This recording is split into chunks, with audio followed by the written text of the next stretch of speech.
Every moment is unique. Think about it, you know? What I love to think about this is it's a puzzle. Pick the red pill. And each of every one of us is an integral piece. I show you how to keep the revenue. Once we're all together, All for one. so lets us see One for all. the big picture. Bring the pieces back together. I want to take as many people with me as I possibly can. The people have the power. The central self, you could call it God, you could call it anything you like. It's all of us. It's playing all the parts of all beings whatsoever, everywhere, anywhere. All we have to do is awaken the power in the people. You are ready to wake up.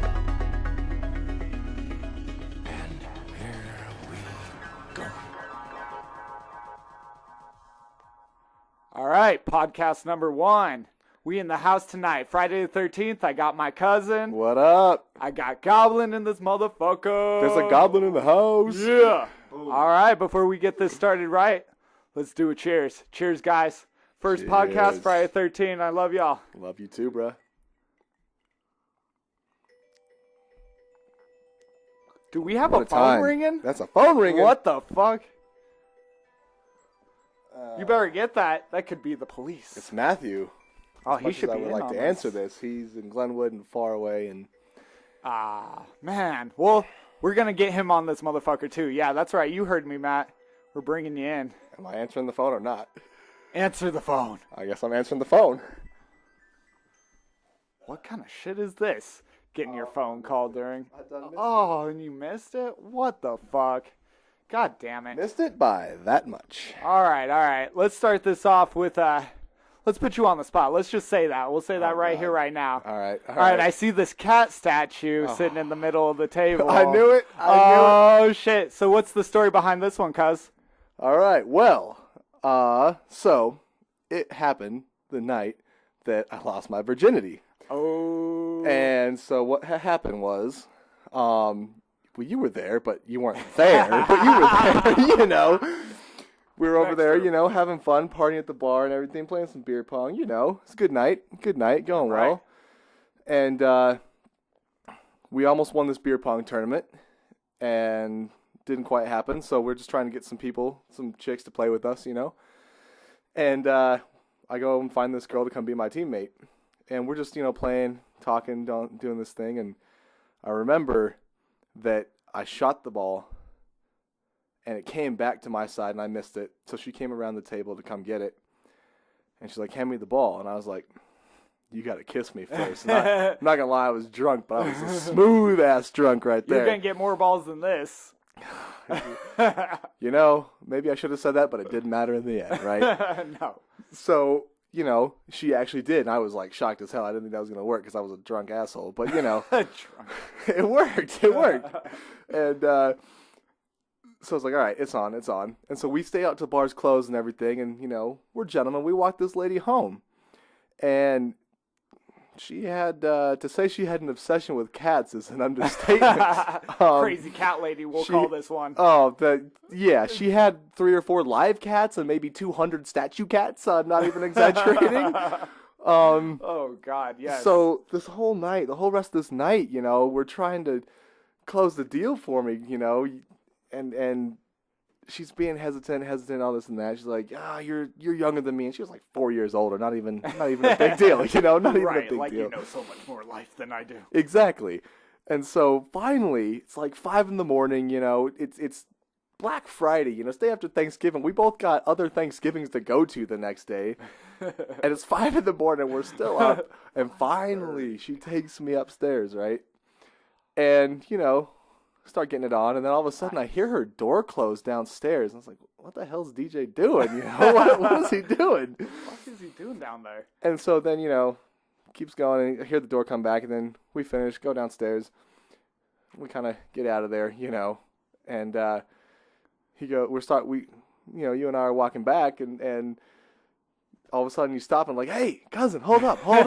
I got something for you. I got a surprise for you.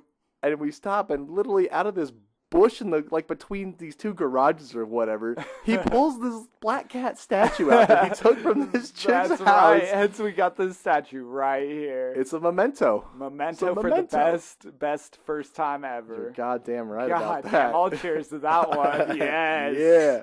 Oh, that's how you get started right. I knew bringing out this statue was going to make me talk about that. Of course.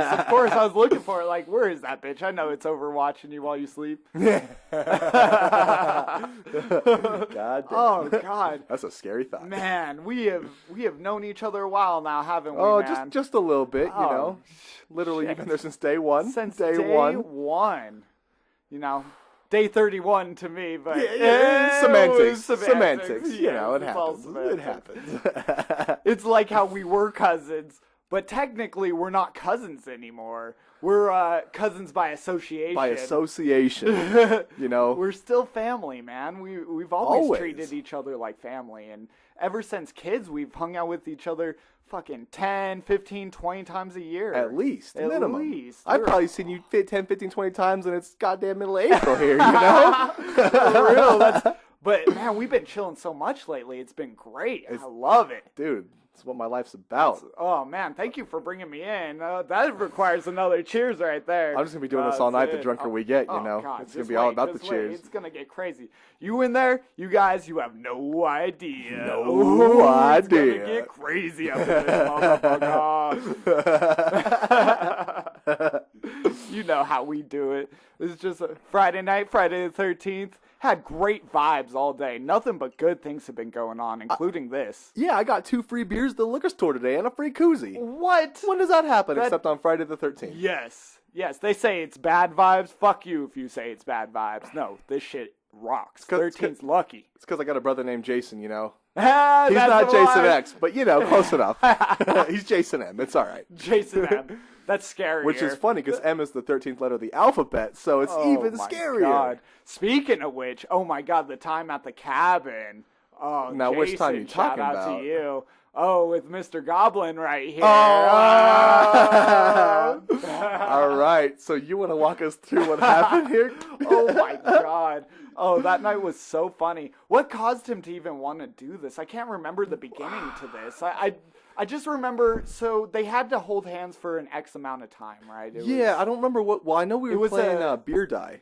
was it the what the dice landed on? That might have been it. Yeah, that might have been what I we think that predetermined, and is- then the die landed on whatever number it was. Let's say it was a 5, and so they had to hold hands or something. We needed to take a break for them to hold hands. Literally, we're taking a break for them to hold hands. Oh my And God. freaking Jason, this clown over here, will not let go. No, he's holding his hands for what, 30, 45 minutes? Easy. Oh, Staring my into God. his eyes. Hey, Look me in the Eric. He's not even going to call him Goblin. Yeah, Eric. I'm not calling Eric. you Or no, Goblin. did he start Eric. calling you like Dr. Green or something by the end of think it? I think he so. started calling you Dr. Green. Green. Yeah.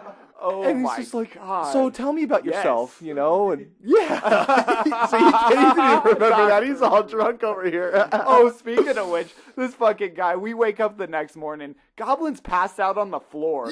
There is ample amounts of sleeping space in this Ample bitch. couchage, you know? There's couch. on purpose too. I don't remember why. You said something like you thought there was someone laying on the couch because you were right at the base of a couch that no one was laying on. Yeah.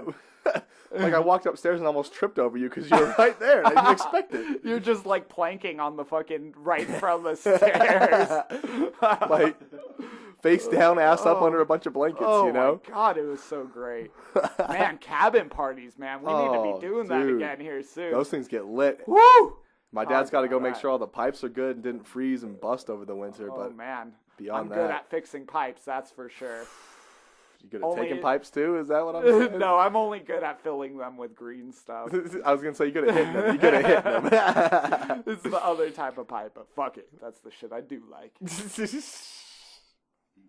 Woo! What are we drinking on? This shit is fucking harsh. That Appleton Estate signature blend. I don't know. Oh, I was cracked it open that- for the first time, and Was that the Jamaican rum? that was the Jamaican rum. Oh my God, that is so flavorful. It is. And he's got these light up ice cubes. These are the coolest fucking things I've ever seen. I've never had any of these. So Shout out rolling to my the mom die. for getting them for me for Christmas one year. Shout out. Yes. That's how we do it up in the McCloskey family. You guys are legendary.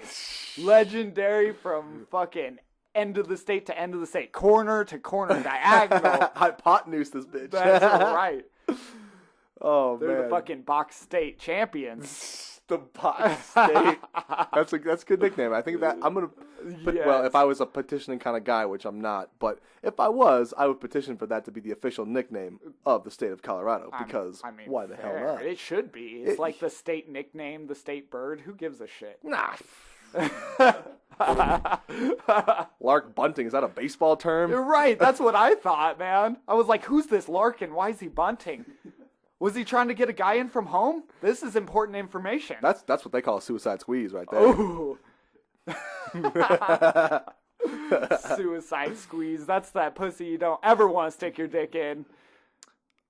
Or on the contrary, is it the very pussy you do want to stick It's your like dick in? suicide girls. It's the best type of girl. That's what I'm saying. Like, you never don't knock it till you try it. I mean, I haven't tried it. I don't know a knock it till suicide you girl. literally knock it. Oh, but don't knock it up. Hey, there's the key. You know, I'd say knock on wood, but I'd knock it with my wood.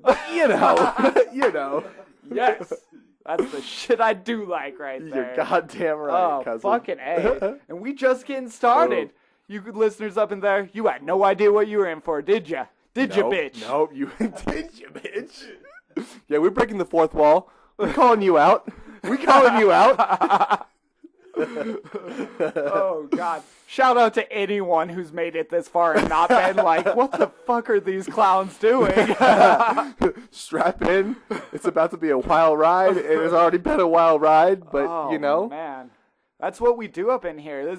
We're calling this the puzzle theory. I said this is episode 1, but why we're calling it the puzzle theory is because what the puzzle theory is every person is just, you know, a piece of the puzzle, and their own piece is very unique and specific to themselves. Whereas when we all come together, when all the people join together, we make a bigger picture from the higher perspective. And so I just wanted to bring as many people with me on my journey as I possibly could. Hence why I made the intro how I made it. It says exactly what I'm trying to do with this. And every vibe that I bring on is going to bring its own unique individuality, its own powers.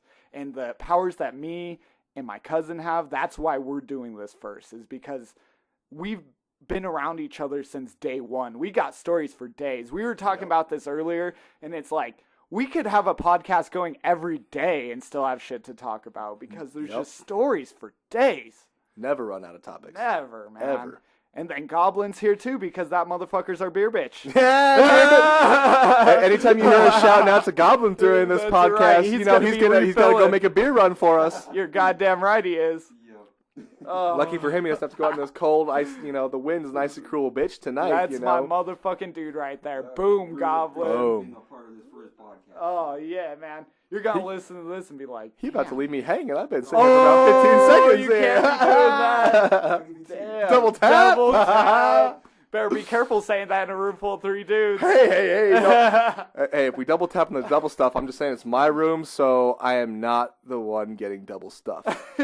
It's like being the middle person of the human centipede. Who got the smallest, or who pulled the shortest straw? In this case, who had the fuck end of the stick, or the big end of the stick, whichever you want to go by. You know, I don't have a good response to that. Damn. Ooh, blanked. Ooh.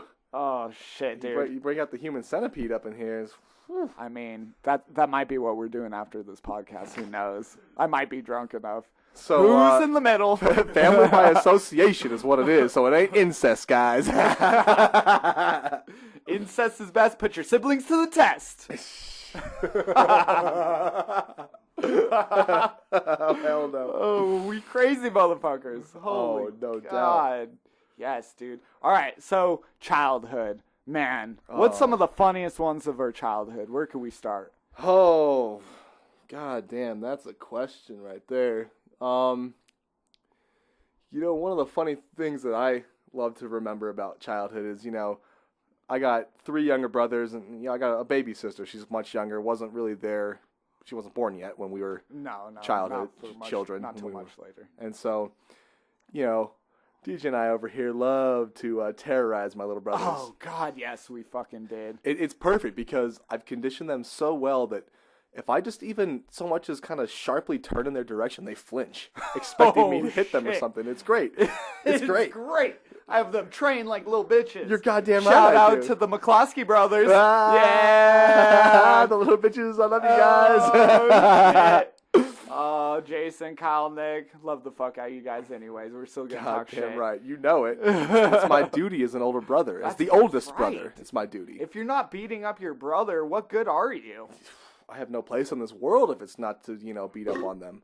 Nice. And, but we used to, we were all into the movie Dodgeball when it came out. Oh, God. I remember how psyched you guys were to show me. Oh, yeah. We went down in the basement, all watched Dodgeball, and then we had just a bunch of, tennis balls and little balls that are easy to throw and in the backyard. So we would go and play dodgeball. And it got to the point where every time we played, because there was always DJ and I versus my brothers and whatever other friends were over, because they always had friends over. Always. I know tons of your friends for that, but continue. Yeah, exactly. And so it was always like us two old kids versus the all 5, 6 little kids, however many there were. And we would always end up making the little kids cry. So finally, my mom was like, all right, rule, Kevin, DJ, older kids don't get tennis balls. You have to use only the softer balls. And we would still make them cry every single time. Dude, we whooped out literally everything we did. If it was basketball, we were dominating. If it was home run derby, dominating. Except for the time your grandma kicked our ass in home run derby. God damn. Dude, I've never been more sad as a child than the day my 60-year-old grandma's hitting home runs left and right, and we can barely hit one. Because that was at my house. Yeah. Where it was a far distance. So it's the house, maybe a 20, 30-foot driveway. Across the street is where the batters was. Yes. So you had hit and home run was if you cleared over the house. Yes. It was a long way for a 10, 11, 12-year-old kid. Because it made the game fair. When we played that way, it would take longer to accumulate more. Yeah. But it made it more interesting. Yeah, and it was so much more exhilarating to actually hit a home run, Yes. It was the challenging. Thrill was there. God. And then his grandma comes out, can I play around? And we're like, yeah, sure, we're just going to whoop her because, we've been doing this a while. And I don't know if you pitched, but I do remember pitching to her. And I remember... I think I was in the outfield trying to shag balls. And I remember outfield, driveway, at first I was throwing them easy because I'm like, oh yeah, my grandma's playing. We'll just give her some easy ones. And then boom, bam! Ball after bam, ball after ball leaves the yard. Every single one. And we're I just remember we were almost done playing after that. We were so upset. We were very upset. How old were we? 10, 11, 12. Yeah, it was something in that young, range. But... And oh shit! It got to the point where she was hitting every ball out. You didn't even need me in that field. I wasn't even part of the game anymore. I remember that. I wasn't. I remember that. I was, at that rate, it would have been better for me to just be a catcher for when the DJ had bad pitches that she didn't swing at. At least I would have seen more action, Right, that's literally... We had the hockey net that sat behind the batter's plate. And when we missed it, pitch missed, it was down a hill. Fucking ditch. Yeah, we had to go run down this big-ass ditch and go get the ball. Oh, those are the good old days. I still remember that house. I was in there for a long time, but it's been so long since I've been there that it's going back to it's memory lane up in this motherfucker. Dude, yeah, we had some times in that house, man. That was playing that Tiger Woods golf game on your computer. Oh my god. So, this fucking story. I got 2 of them because I got the hole-in-one. Yes. Which I was just over there casually playing. I don't even remember what you were doing. I don't remember. I do remember though that it was my game and you whooped the shit out of me this one time you played. So in this one time I played, I got a hole-in-one. And DJ, of course, was pissed. I can't ever do that. This is my goddamn game. And then, so I hit it in the rough, I don't know. It was right outside the green, right? And I was just messing around. I think I was winning by a lot at this point. You were maybe 30 yards away from the hole. Yeah, 30. Yeah, so easily, you just get a pitching wedge, chip it onto the green, and putt. I was like, you know what? I'm going to use a driver and just full swing this bitch and see what happens. And I do. And what happens? But the ball pops out the rough and swishes in the cup. Hole in one. Yeah, it doesn't. And that was not my hole in one. That was my. No, yeah, you're right. It wasn't the hole in one. No, that was the driver out of the rough right by the green. Right by that just it. popped up and then swished straight in the hole. Somehow, because Didn't hit that the- happens. Yeah. Sometimes when I'm, in the rough playing golf, that's what I think. I'm like, maybe I should just grab my driver. Dude. Golf on Sunday, that's what I'm going to do. That's right. That's how we get it in. We don't even need pitching wedges and putters up in this motherfucker. Who uses them? You just swish that shit. If you are, get out of our way so we can play through. So we can play through. No, actually, we kind of suck at golf, but we still try. At this rate, it's more about the drinking. Oh, yes. And the company. Yeah, the company. Ooh, It's that's a some really, harsh rum. really good. We've had some good times golfing for sure. Mm-hmm. Absolutely. This man, on the other hand, cannot. I'm pointing to Goblin right now. You can see what I'm pointing to. I'm like, this man, not the one I'm talking to on the mic, but the other one sitting here. The beer bitch. The beer bitch. Goblin. Oh, God. I gave him a golf club, and I'm like, oh, we'll teach him. This won't be too bad. And I remember him swinging, and I kept trying to give him different, things that might help, and it just didn't help. And I remember looking at John and being like, I don't want to say that you're the worst thing that I've ever seen, but you are. Like, that's fucked up to say, but god damn, I've never seen someone look so funky with a golf stick than you. Oh, hell no. Miniature golf. Oh, see, he would kill us in the putting. It'd be him trying to get to the green. See, for me, it's the opposite. I can get to the green and no problem. Getting in the hole is going to take me like 18 shots. Dude, like that time you and I golfed at Fox Hollow and got paired with those two, 60-year-old ladies who whooped our asses. My God. So, DJ and I over there, we're consistently crushing these ladies off the Yes. tee. But we're spraying the ball everywhere. And so they're hitting short but straight shots. So they're consistent in their game and how many strokes it's taking them. And DJ and I are just getting crushed over here. There's one point, though, on a par 5, DJ hits the green in 3. I do remember He's- that, yeah. 3 And I think incredible I still shots. bogeyed it. Oh, dude, you wish. You 5-putted. Yeah, You triple I did. bogeyed that hole. Oh my god, I forgot. Oh no. You had more putts than swings to get to the green. If the par 5 started from the green, I'd be golden. 5 putts, that's a par. That's a par. That's a par. We'll call it. No, but that's like the true story of the tortoise and the hare, or at least with golf. Is like, you don't have to crush the shit out of it, but if you stay in the center of the fairway every time, you're gonna kill it. Yeah. You can crush you can Tiger Woods the shit out of it, but if you're constantly finding your ball in the next fucking fairway, like I've done a few times, Or maybe more than a few dude, times. that's God. I mean, I'm convinced that my driver goes further right than straight these days. So, I've been known to hit it, to slice it over the netting at driving ranges. it's like some it Happy happens. Gilmore. Oh God. Yeah. He can crush the shit out of it. The difference is it's going way to the right. Yes. Captain Hook that bitch. No, wait, that's a slice. The other way is a hook. Damn it. God damn it. It's true. I rarely ever hook the ball. Yes. If you're a right-handed golfer and you hook the ball, there's something wrong with you. I'm just kidding. There's probably tons of you out there. I've just never done it. I've sliced consistently since I was a kid. Yeah. It just happens. It just happens, I feel like I need to get my staff shifted. Oh! Anyways. I think he means that in more than one. Am I right? Any ladies out there? This is our advertisement for Kevin. It's better than Tinder. If you listen to our podcast, our dicks are right here. I mean through the microphone. You have to come through the microphone, through the speaker that you're listening to. Doesn't matter. Just get there. Just get there. We're here. We out there. We out there. They're not going anywhere. Talking about the girls or our dicks? You lost me. Hopefully the girls would be the correct answer because they need to always be there. Fair. What was that joke that you were telling us earlier tonight? Shout out to my homie Matthew, the one who called me, whose call I You missed. 'cause he bastard called trying to fuck up our podcast. right What do you to think start this the is? podcast.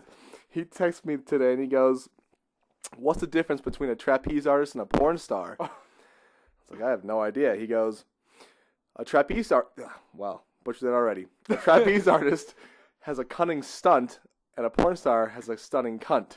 That is classic. That's jokes 101 right there. Another one he told me right before a weekend bender that we had. We were on the way up, and it like set the whole mood for the weekend bender. And he goes, "What's the difference between a garbanzo bean and a chickpea?" I was like, "I have no idea." What? He goes, "I bet you never had a garbanzo bean on your face." So shout out to all those who have a chickpea on their face, I guess. Being on your face, and why are you admitting this, you sick fuck? Hey, my name ain't Judy or Joe Brown. I'm no judge. You do what you gotta do. You do you. You do you. Ain't no judging this bitch. Get Hell the fuck no. out of here. Just about to be some drunk assholes. That's what's gonna happen. Drunk assholes. Cheers, motherfuckers. Cheers. Oh, God. You gotta drink when you cheers. Maybe what I have to say is more important than the... No, I'm just kidding. There's nothing more important. Never. Hey, because of that, round two. Round Fuck two, you guys. round two.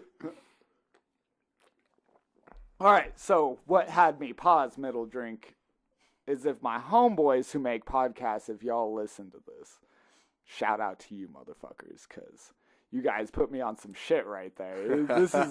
This is some shit that I've always wanted to get into, and I love you guys. I love anyone out there who podcasts or tells jokes or even makes any kind of artwork, whether it's music, drawing, jokes. I know my cousin here, he would love to be a comedian, and he definitely aspires. He is on his way. I'm gonna get it started. You're damn right. Come on up. That's right, and I'm making the music, so we're just going to keep this going. Boom. I figured, I want as much of my life recorded as possible.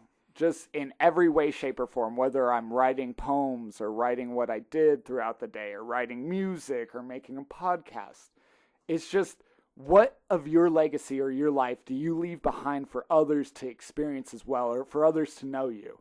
Like, if I had kids and they had kids and they're like, what was my granddad like? And they're like, they pull up this podcast. Look at what a fucking drunken asshole he was.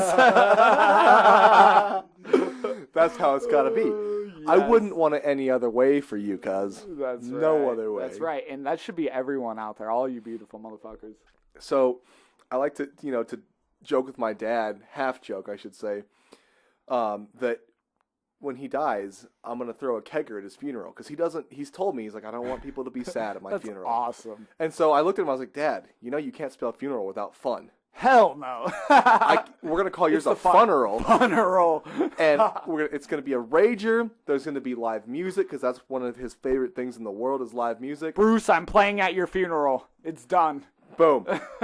Boom. DJ's the tunes. DJ's the DJ. DJ squared. DJ squared. And then we're going to get some kegs of beer up in here, as much as I hate the Keystone Light, it's one of his favorite beers, if not his favorite. Dad, I'll get you a keg of Keystone Light and pour one out on you for the homie, for the father. Bury you with some Keystone Light, it'll work. That day's never going to happen, though, because you're going to live forever, right, Bruce? Oh, I said that, and he goes, no, I don't want to live to be super old. I mean, who the fuck would? Yeah. That's pain. Only if you could live at age 27 for the rest of your life. Ooh, youth. Well, yeah. Give me 9 days to get there, and then I'll join you. You the youngin'. You the youngin'. He hasn't made the 27 club. 9 days, you bastards. 9 days. Have I told you what I was trying to do for my funeral? It's great. All right, so my idea, and this is going to happen because it's on my first podcast. You heard it here from the beginning. So, what I want to do is I want to be made into a kind of man puppet. And I want my funeral to be dead serious at first, right? So I haven't heard this, just so you all know. So if I bust out laughing, it's genuine. I've never actually heard this. All right. So I want to be the human puppet, right? And it'll be a sad funeral. Everyone's mourning my horrible death because I was the most amazing person that ever lived or will ever live. He just choked his chicken too hard and strangled it. And, Oh, damn it. death by asphyxiation. And that's how I died for this funeral. No, so then I want the casket to like creak like, and then I just want some eyes to kind of peek up, and then go back down and close. Maybe another time randomly throughout, like my hands come up, and then close. And then I just want at one point just the whole thing to open up, and I just bust out and puppet dance and like, and then because I make music, it'll be perfect. I could play a song, the lights can come on, and got strobe lights, and I'm just sitting there playing my jams, like yeah. I think, ladies and gentlemen, that is the first ever idea for an artist to make a music video after they are dead. You heard it here first. Hey, Tupac, you tried it with the fucking hologram, but ain't no hologram as cool as the funeral, bro. The funeral. The funeral. So, let me get this straight. Would it be encouraged or discouraged to hire a ventriloquist to go along with the puppetry here? No. You don't even necessarily need him. You just need my mouth to open and close. You cut some lines down, and you get some strings that keep it moving that I can sing to my lyrics. Well, but then again, once my set is done, that might be a good after set. Because then imagine the reception of the funeral. You're over there mingling with all of the people. I need an after-death picture with two of the hottest girls at my funeral. Oh my God. Talking about funeral crashing, am I right? He's dead, and he still has a better chance of getting laid than I do. God. Oh, speaking of him having a better chance of getting laid, this dude's over here sitting in a goddamn Hugh Hefner robe doing this podcast You right had now. to bring up the half robe, didn't you? You wore it. You wanted it to be brought up. I mean, come on.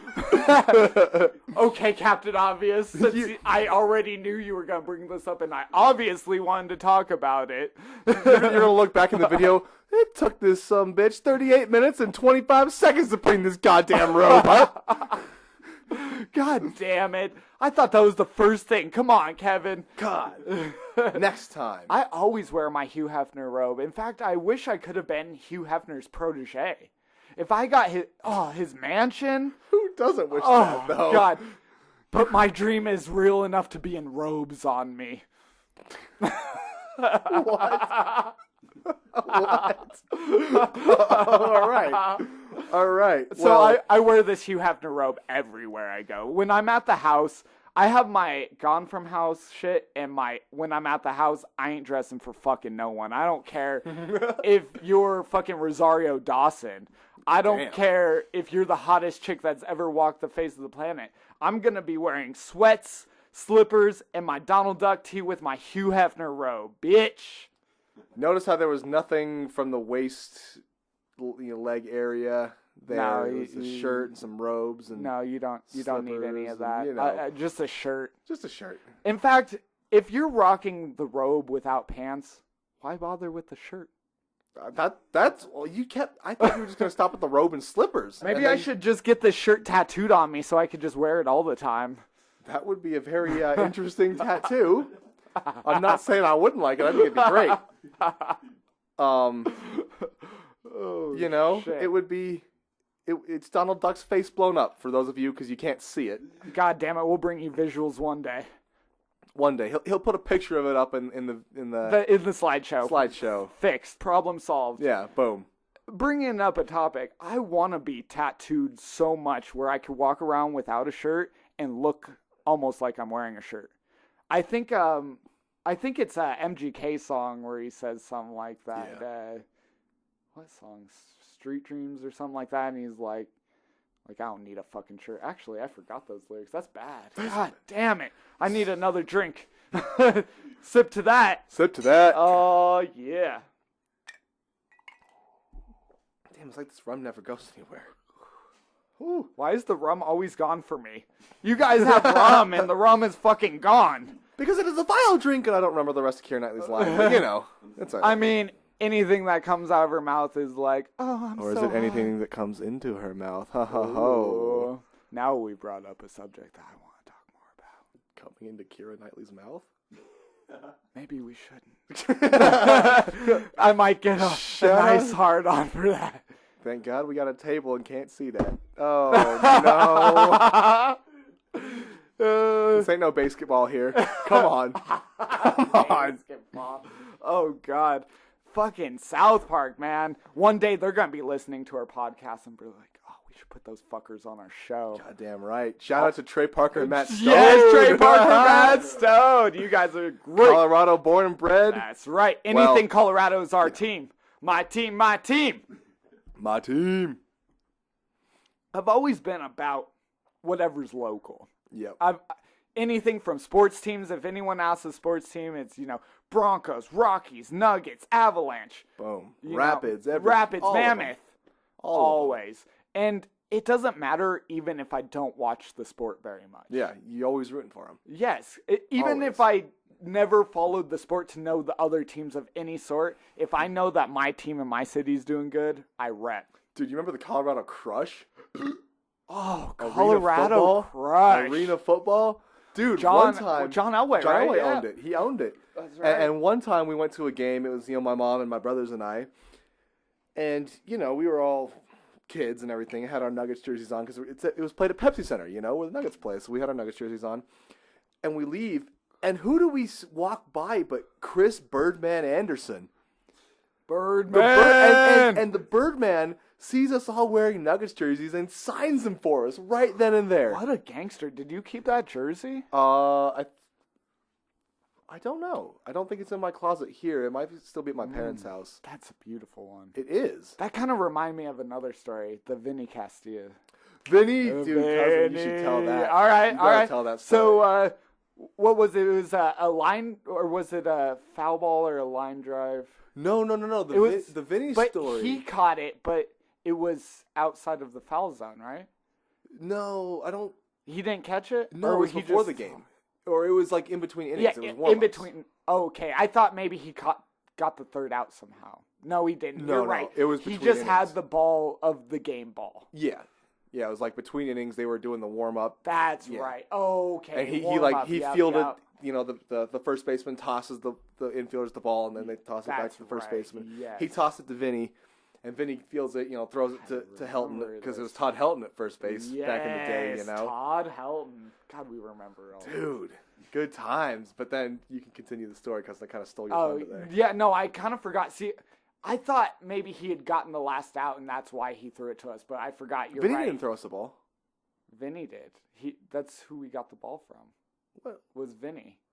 Well, we have two very different memories of this, I think. That is so weird how you can go through one thing. But Todd, you're thinking Todd Helton did? Well, okay, so No, so, Vinny Castilla was the one who. but I don't remember him tossing us the ball. What I remember is Vinny. We're kids. We're along the third baseline, like the front row, and we were we behind yelled him. his And we're like name. Vinny, and he turns around and like waves and Yeah. smiles at us. Oh God, I think the Todd Helton one I So- mixed with the Vinny Castilla yeah. So one. then, my one there's this one time. Let's see what grade would I have been in? Probably I would have been in middle school sometime, and my homie Carlton, and shout out to Carlton. Carlton. You are one of the best friends I've ever had, man. I love Dude, you, bro. You are fucking great. I remember when I sold you weed that was better than any weed I ever bought myself. I was so mad that I was giving it to you. I'm like, this dude never comes out to Aurora, and he gets the best shit Aurora's ever seen. What kind of shit is that? So anyways, Carlton, his brother was a fourth grade teacher at the school we went to, and there was this kid in his class who was actually in my brother Jason's class. This kid named Javier who. His dad had season tickets to the Rockies game, to the Rockies, and they were second row behind the first base dugout, which is the Rockies dugout. And so it was kind of down towards first base. And so Javier has 4 tickets for this game against the LA Dodgers, and he gives them to his teacher, Brent, who was Carlton's brother. And so Brent gives the other 2 to Carlton, and Carlton gives 1 to me. So the 4 of us go. And we're sitting there just having a good time, right? And I remember it was the Dodgers because Hideo Nomo was pitching for the Dodgers. Oh, no. And Javier could not get his name right. He kept yelling, Mono! Mono! Moana! About 13 years too late or too early, but it happens. So it was probably the end of middle of the second or third inning, and Helton, there's a ground ball. He gets the third out because he catches it first and gets the guy out. Comes back, runs toward the dugout, and tosses the ball up in the stands, and I get it. Nice. So I've got a ball sitting right up there. Nice. Yep. From Todd right Helton. there, I see it. It says official Major League Baseball on there. Yeah. It's Oh, one of my... you remember when we stayed after the game and we got a shit ton of those? Dude, yeah, I have the other ball I have from Coors Field is up there too Right from that there. day. I remember how funny it was where people were like, you have like a few of them. How is that even possible? Actually, it's funny. It got to the point in that same game with Carlton and them that Carlton and I kept getting all these balls. So I got one and he got one and we had them. And then we kept getting them, but then we would give them to little kids, Cause, yeah, of course. Because, like, it we're makes tall. their fucking time. Yeah. And then this dick usher, I don't think he saw us giving the balls to the kids. He like, banned us from going up in between innings to get the balls. He's like, you guys can't do this. You can't come here anymore. Right. Like, And we we only looked at have like, how many games this season? It doesn't matter. But well, for this particular game. yeah, like, I'm just every saying, inning, like, these kids are getting so many of the balls that Yeah. it's one game in the whole season that it's that big of a deal. Yeah, it was interesting. That's stupid. Like, It was why well would you done. give a shit? You suck. Ump out there. No shout out to you. No shout out to you. And I call you an ump because you were still acting like a fucking ump. Get the ump out of here. If only the players had the power to eject the umpires. You called that a strike? You're out. You're out. Dude, if that happened in football where the whole team was like, nope, that ref is bullshit. He was paid. Out. Get out of here. See, in football it's a little different because all those players are padded. They can just tackle the dude and he's done. He's done. How come we don't see that? Like, I know there's like accidental ones, but how come you don't see like a Romanowski just like, BAM! Romanowski. Oh no! If anyone would do it, it's Romanowski. Right, that's what. Yes. Goddamn Shout out to Romo. Romo. You were the shit in my childhood. You were ruthless. And you're pretty funny in The Longest Yard and my God. what is it? Bench Warmers and all those God. stupid but funny movies you're in. I forgot he was in Longest Yard. Yeah. That's like the nickname for my cock. Well. All right. If by yard, I'll drink to that. if by yard you mean inch. Are we talking about the Angry Inch? That was your nickname, right? Oh, no. At least I'm not the angry inch. God damn. No, that was a play we went and saw. Hedwig and the Weirdest Angry play Inch. that I've ever seen in my life. Who would make a play about the Angry Inch? Kevin, tell him what this Angry Inch is context. So this play is called Hedwig and the Angry Inch. It's a musical, right? And Hedwig is this German music sensation, and the band is called the Angry Inch. And you learn about halfway through the play that Hedwig was born a man and had a botched sex change, and so it left an angry inch down there. The song is, what is it? 6 inches minus 5 equals 1 angry inch. And they have a whole song where that's the chorus. And it's just...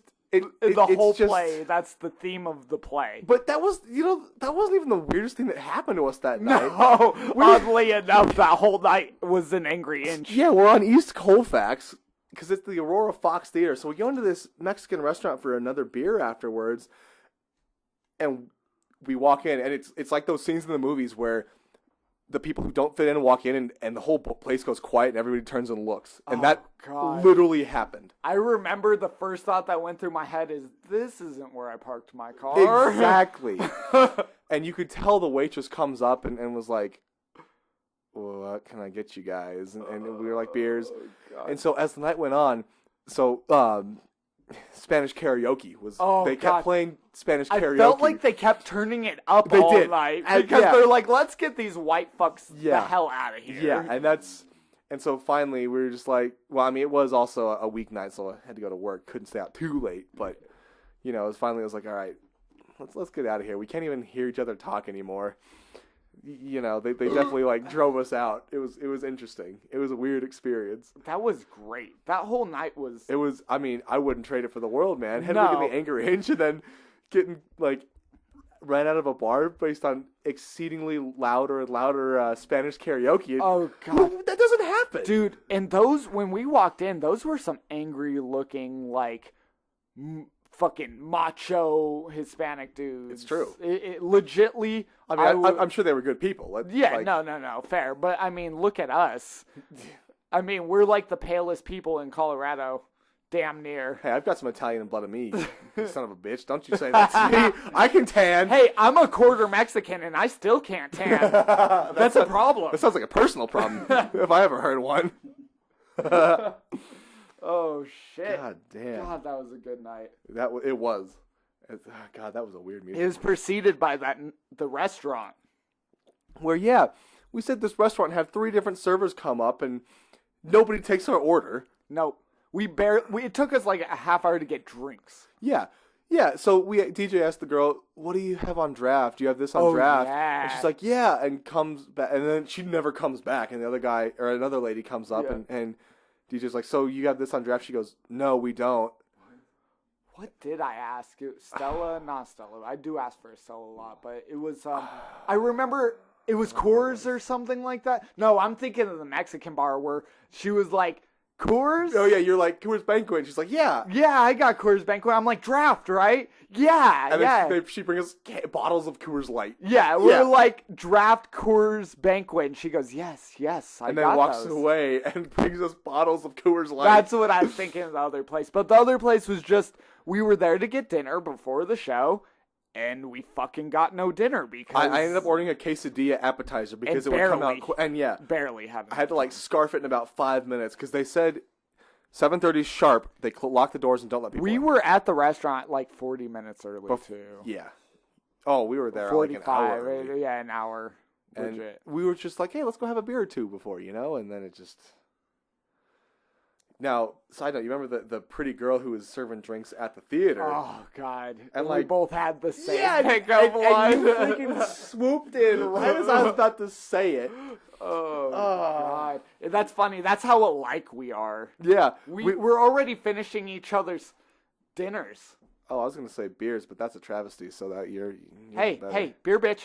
Beer You hear bitch. this sound? Beer You hear this bitch. sound? You hear this sound? Shout out to Goblin. Shout Go get out some to the beers. motherfucking Goblin. His fucking single dropped today. Listen, it was a yeah. fucking good ass song, man. It was a good one. Yeah, for sure. Go get us some. I got you. Yeah, man. Beer too. Yeah, all right. So, can you fill this as well with the? On my counter? Give me some rum. The pirate rum. Pirate, the other one, the one with the cork in it. The it's on one the counter. That looks like a pirate. And the Coors Banquets in the box on the low shelf are So ours. yeah, 3 banquets fine. and then some rum. So we each want a beer as well, and But where's the beer at, you said? the beer's in the fridge. Chug, Hold on, chug. let me take this goddamn shot of Chug, hard-ass rum. chug. Oh, you Oh, I'm suck. making both of them do it. Oh, I wish you guys were here with me. This is a beautiful moment, you guys.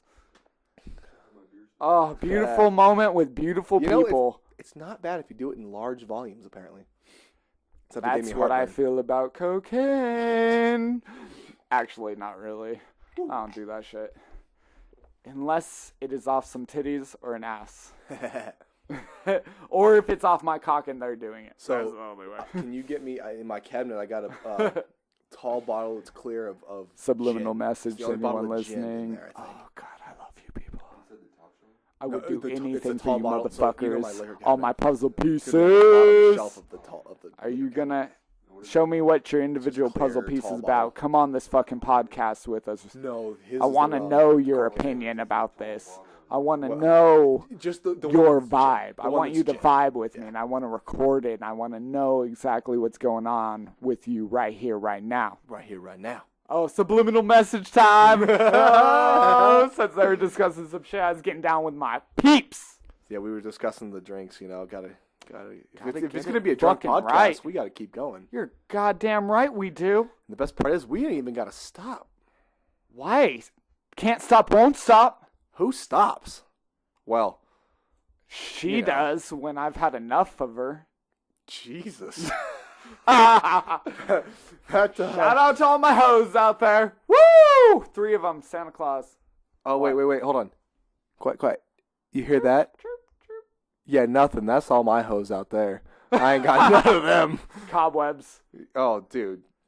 Dude, I don't fucking get it. Oh, like, man. alright, I get it. When it comes to me, I have like a crazy look where, yeah, I can draw some girls in. But the thing is when they get to know me, I'm kind of a piece of shit.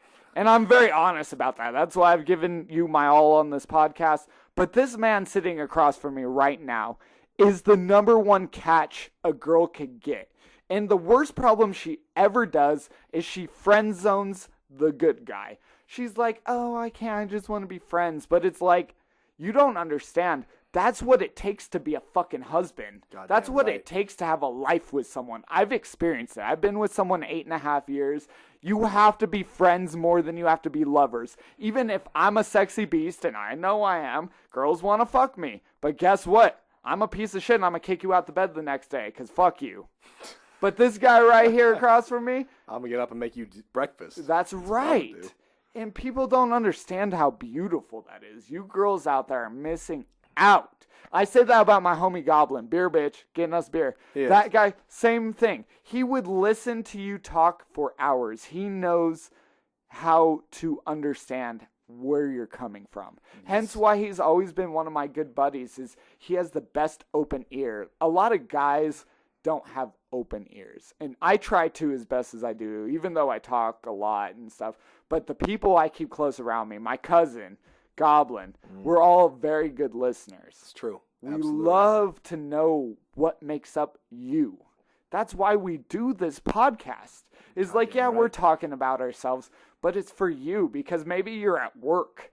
Maybe you know, if we can bring a smile to your face for even a second of this podcast, then we have succeeded in bringing some joy to you. And, you know, that's what makes the world a better place. Yes. And I agree with him 100 and infinity percent. I mean, like you said, we're talking about ourselves a bunch, but we're doing it for you.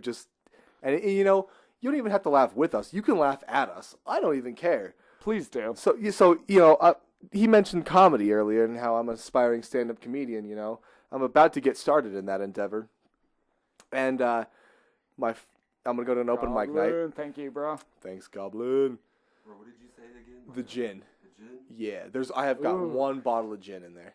Okay, I didn't remember if you said gin or vodka. Oh, not vodka, please, gin. Thank you, sir. Well, all right. Before I do what I'm going to do next, you were saying you're aspiring to be a comedian. You want to do your 5 minutes. I'm aspiring to be a musician. I'll show you guys my music. But do you have something on the spot, a joke or something to kind of warm up right now? Well, yeah. I figured.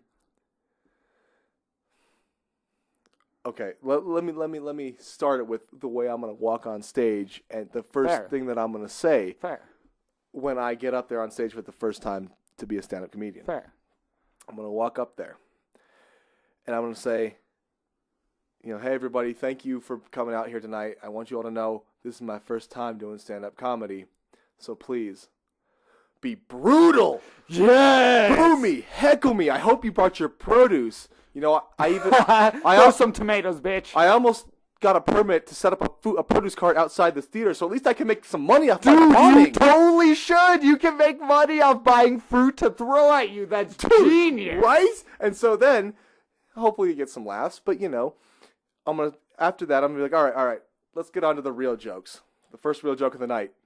You're looking at him. The punchline is real. Self-deprecation just started off, disarms that's where it's everybody. all at. So I was gonna say that brings us to our kind of intermission time. We're gonna take a break real quick. I'm gonna step out and smoke, and then when we come back, we're gonna read some funny ass shit, and we'll get right back into it. Hold on one sec, we'll be back. guys. We'll be back. Back in 1 sec.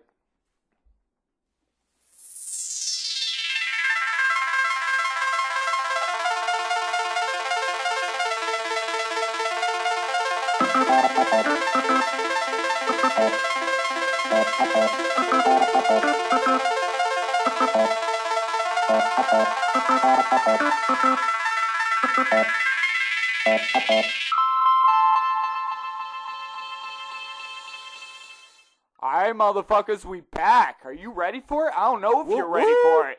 You ready for it, cuz? I'm ready for it, cuz. You ready for it, Goddamn cuz? That's right.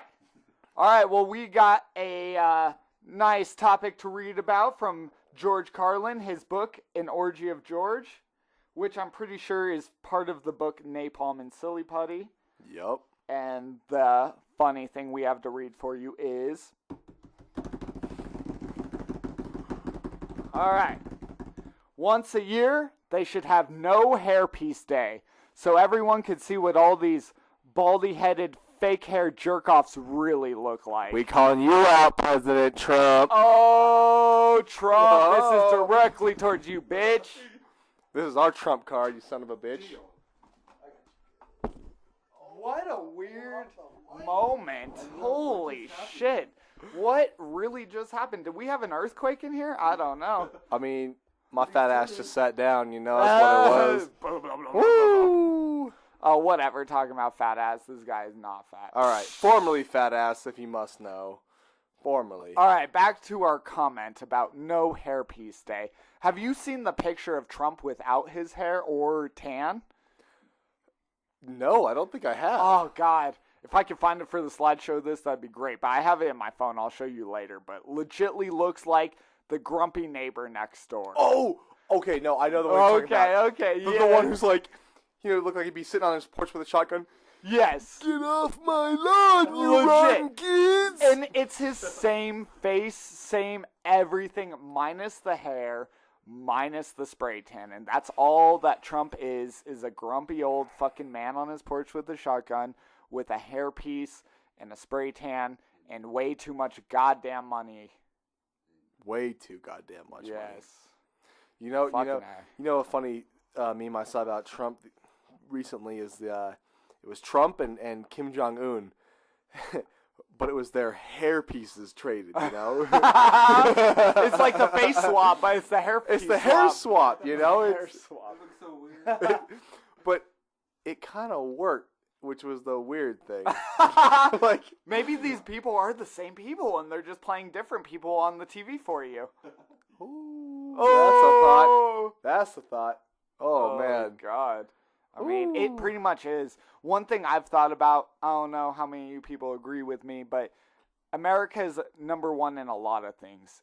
And, what's the word? Propaganda. Propaganda, we're like number one in. In fact, I think we're number one even behind, or number two behind North Korea. Where they are very propagandized people, where they believe everything their shit is told is right. But we have the same thing going on here with like Fox News. Where Trump basically says the same thing that Fox News is telling us. But here's the difference between America and North Korea is, in America, we have the freedom to choose, do we want to watch Fox News or Yes. no? I don't watch Fox News, No. but I mean, I don't watch news, but True. But in North Korea, this is why America made the goddamn movie The Interview. Yeah. Do you know how many places that was banned at? So a funny story about that, when that released, I read a story that South Koreans went to the South Korea-North Korea border and tied DVDs and actually VHS For real, though, like, and VHS really? of The Interview and threw them over the border with balloons so that North Koreans would get them and watch it and find out that For their real? their leader takes shits like everybody else. Yes. Their leader He cries. does have a butthole. Like, he does have a butthole. He is not a god. He loves the song Firework by Katy Perry. For whatever apparently. reason, that's his jam. Yes, Dave Skylark. Dude, I that movie's do class. feel like a plastic bag drifting in the wind. Oh, he's just a normal person, and once they realize that, Normal person that somehow has tricked an entire nation of people into believing he's a god. well, he got it from his parents. It's not like he. Well, it's not him, himself, but the they family. Did, The yes. family. So, okay, But they think- were extremely think about this. corporatized. But think about this. There is a place on this planet in which an individual at some point in time was able to rise up to enough power to convince the entire country that he is a god.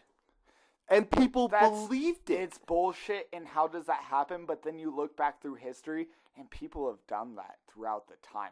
Look at Hitler. Look at Genghis Khan. You're right. You're right. I mean, it's in our belief system to follow someone who has the confidence of saying, I am the way. I have everything you've ever wanted. And it's so crazy that people just follow that, because I have a hard enough time following me, and I know that I know the truest version of me possible. Yeah. And it's like, how would I follow someone else that's a same as me, but a different person, and they all of a sudden have the answers? I just don't follow that shit. No.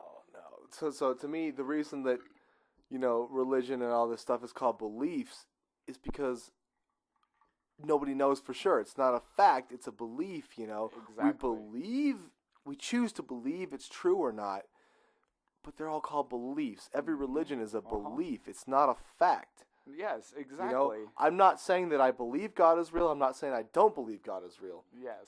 I'm just saying that, it's a belief and everybody has the right to choose. And some people in North Korea, for example, don't have that right. Or in other countries where we're in America, we have great lives. We can sit here and call out our dumbass We president. can say whatever the fuck we like. First Amendment, motherfucker. And not a goddamn thing will happen to us. But there are other Nothing. countries where if we were there and talking about their president, we would be apprehended and thrown in prison for the rest of our lives because we said one derogatory thing about the president. That's very And true.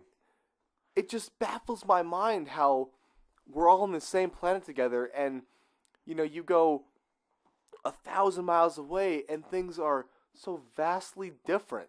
True. It is mind-boggling. And for both the positive and negative ways. Because you go to Canada and they don't have Fox News. I brought up Fox News earlier. Fox News, did you see the video where they linked up, they synchronized all the radio stations, or sorry, not radio stations, broadcast stations, saying the same speech? All the ones, because all the TV stations are owned by 6 corporations. And the majority of those are owned by one corporation. And they literally took every video from Fox reporters to CNN and tons of different news stations, and they linked up the speech one right after the other to show that it was one written speech for all of them. Which shows that if you watch the news here, you're not necessarily getting news, you're getting an opinion. You're getting what someone wants you to hear. Exactly.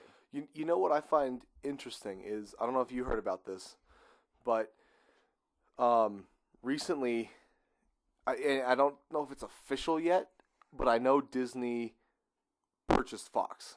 Really? No, I Most of would Fox. have to check this out. Disney purchased most of Fox. Disney purchases so much shit, they got too much goddamn money. It's not even owned by the same people anymore. Well, Walt Disney died a long time Obviously, ago. It happens. but now it's a corporation. Actually, fun fact. So Walt Disney was a racist.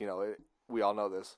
And back when I was a junior in high school in drama class, our final was to pick a famous historical figure and be them. Damn, we had and to. you chose Walt? Well, I didn't know much about Walt Disney, and then I researched it for this. You and racist fuck. All right. Well, I have. So my story, I didn't know Walt Disney was a racist before. Like, I didn't really know much about him. I just was like on the spot, like Walt Disney, Yeah. And I read about him. It's like, oh, he was not as good of a person as I thought he was. But the goal of the final was to be this person, right?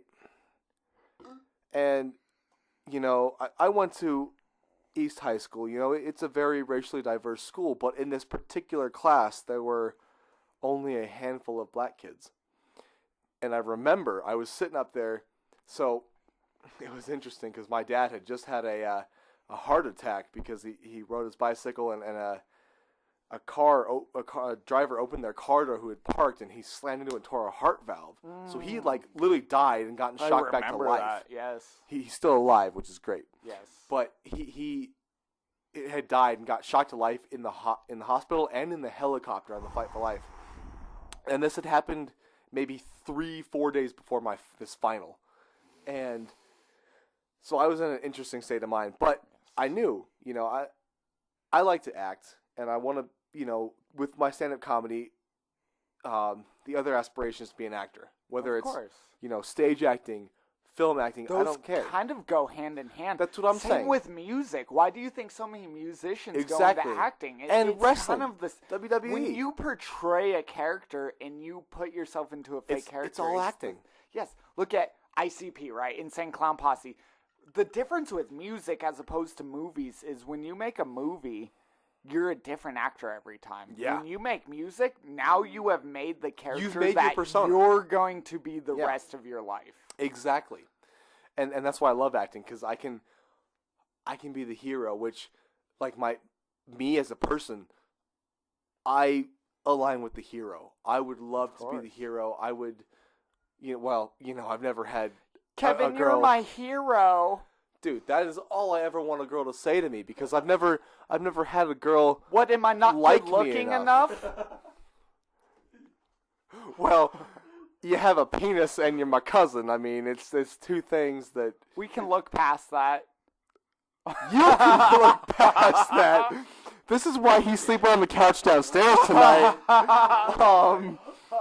So I align with the hero, and so part of me would love to be like a superhero in a Marvel. Like, it baffles my mind. It blows my mind that Chris Evans and Robert Downey Jr., all these Marvel superheroes are sick of playing their heroes.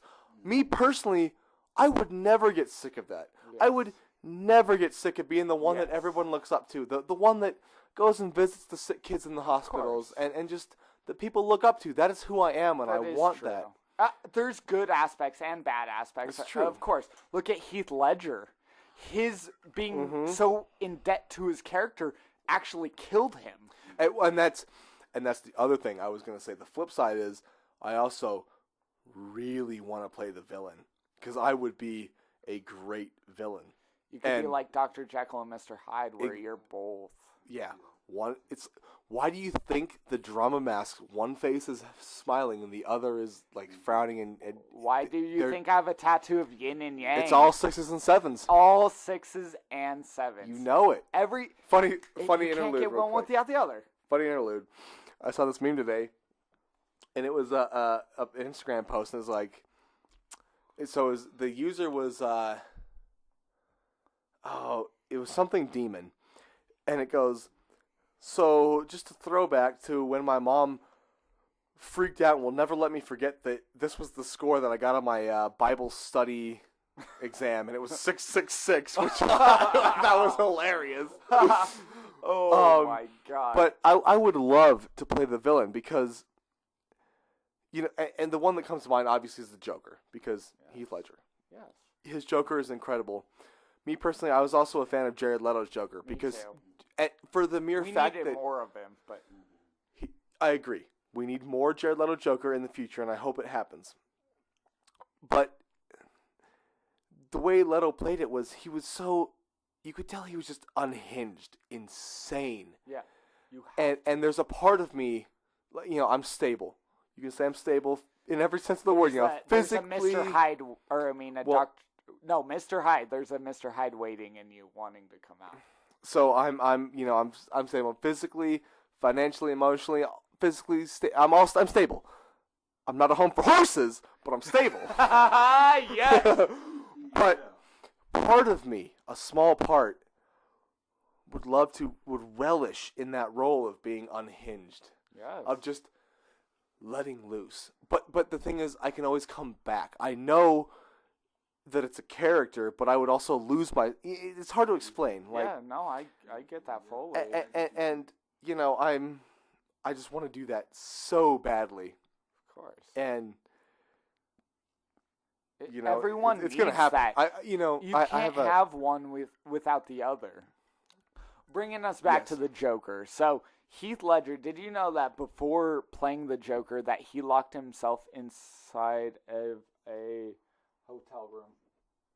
He locked himself inside of a hotel room for I think it was about 2 months. when he was playing the Joker? Yeah, before to get into his before. role. And Oh, they said my. he wrote a whole journal in the mindset of Joker, where the journal didn't make any sense. It was scatterbrained. It was creepy. Interesting. That's what killed him. When he got into a role, he was so in the role that he had to take pills to pull himself out of it. And then he took too many pills and died. Yeah. Yes. Well, to That's me, Jared Leto, but same thing. Requiem for a Dream. no. Did you? I'm thinking of Heath Ledger. So, Yeah. so, you know, this may be an unpopular opinion, but and Heath Ledger's a great actor. Don't get me wrong, he is, and that performance was absolutely the performance of his life. But in my opinion, a great actor can also separate themselves from the character. And that's something, obviously, he couldn't do with the Joker. But which that's not a bad thing per se because it made him the best Joker ever. Exactly. So that's the thing. It's not necessarily a bad thing, but in this case, it kind of is because he killed himself because of it. Of course. But, like, for me, you know, don't get me wrong. I try to be humble. I try to be a humble man. I'm so humble, bitch. I'm the humble list on top of the humble list, you Oh. know? That's me. Shout out to Andy Samberg and Pop Star and the Yeah. Lonely Island. That's the best shit ever. But you Cheers, can y'all you can tell motherfuckers. we're white sons of bitches. But you know what? It's all right. But I've always had this feeling that I'm going to be a great actor, you know, in my life. But I just always felt that, and whether you're method, because method actors, you know, they get into character and they stay in character throughout the entire filming process, which is not. I'm not a method actor. You would do it once the camera says go. To me, that is what makes a great actor, is the ability to switch? just boom, turn it on and off at the That's very true. at the switch of at the flip All of right, an action so or cut. I'll bring up kind of something I touched on, but all right, so to bring up the music aspect, because I've always seen myself as making a music. I always wanted to be a music persona, but Since as long as I can that's remember what I'm this, saying, dude. Literally since being a kid, I'm going to be a musician. and I'll be That's not front a row question. your concerts. Thank you, and I'll be front row at your comedy shows. God damn right. Goblin's gonna be at both with us, man. You're That's goddamn- why we're all that's why cheersing Goblin's right here. now. That's why he's here. It's the same with me. I felt that all my life too. Acting, music, Boom. all that. I'm a good dancer. I dance. Oh hell yeah, I dancing. dance. Yeah, I'm a that's white one thing I boy. need to get better at. So I I'm a can white boy, dance, but dancing's my thing. choreography. Oh, see, I've never done. And I can choreographed. help both of you with that. I'm good with that. Oh, dude. Of course. He's Let's gonna do it. get down. So Continue, sorry. what I was gonna say with that is I brought up ICP, Yes. and so the persona of clowns, right? But All right, quick clowning, bro. quick clowning. I started that, but quick when clowning, I'm bro. clowning. No, but the thing is they created a character when they were 18, 19 years old, and they're 45, 47. And they have to stick to it. Yes. So what do you think about that in the sense of, like, they created a character, but do you think they can just snap it on and snap it off whenever they want to? Because anytime they go out in public and someone recognizes them, they're instantly back in character. Yeah. Their character doesn't leave them. So, you know, it's hard to explain because, you know, a character doesn't ever leave an actor, right? You always, once you play a Yes. character, you always have that character. They're always a part of you, and you can always, the good ones can always snap back into that character. And if you're ICP, like you said, who 18, 19, they're 40s now, 30 years, they've been these characters.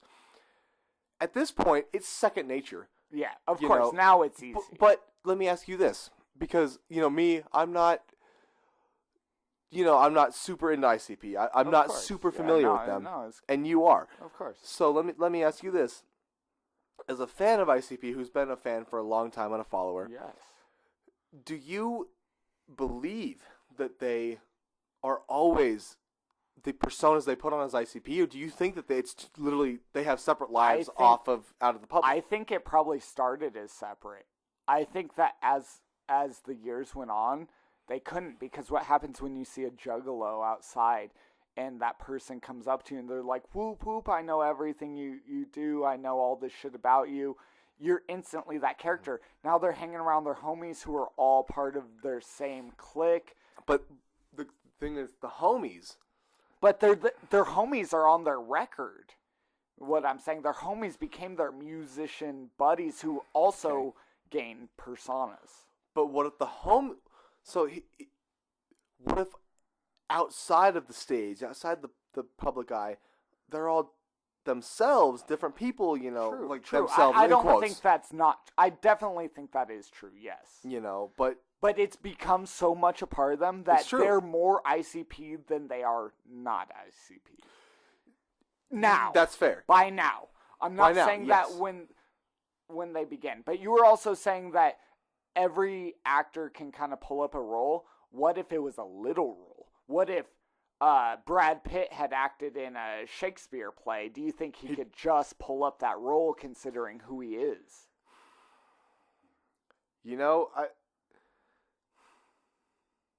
That's a tough question. I feel like yes. I feel like the answer is yes. Even if it was 20 years ago. I can tell you. I can tell you the first play I ever acted in was in 3rd grade. I was the Emperor in The Emperor's New Clothes.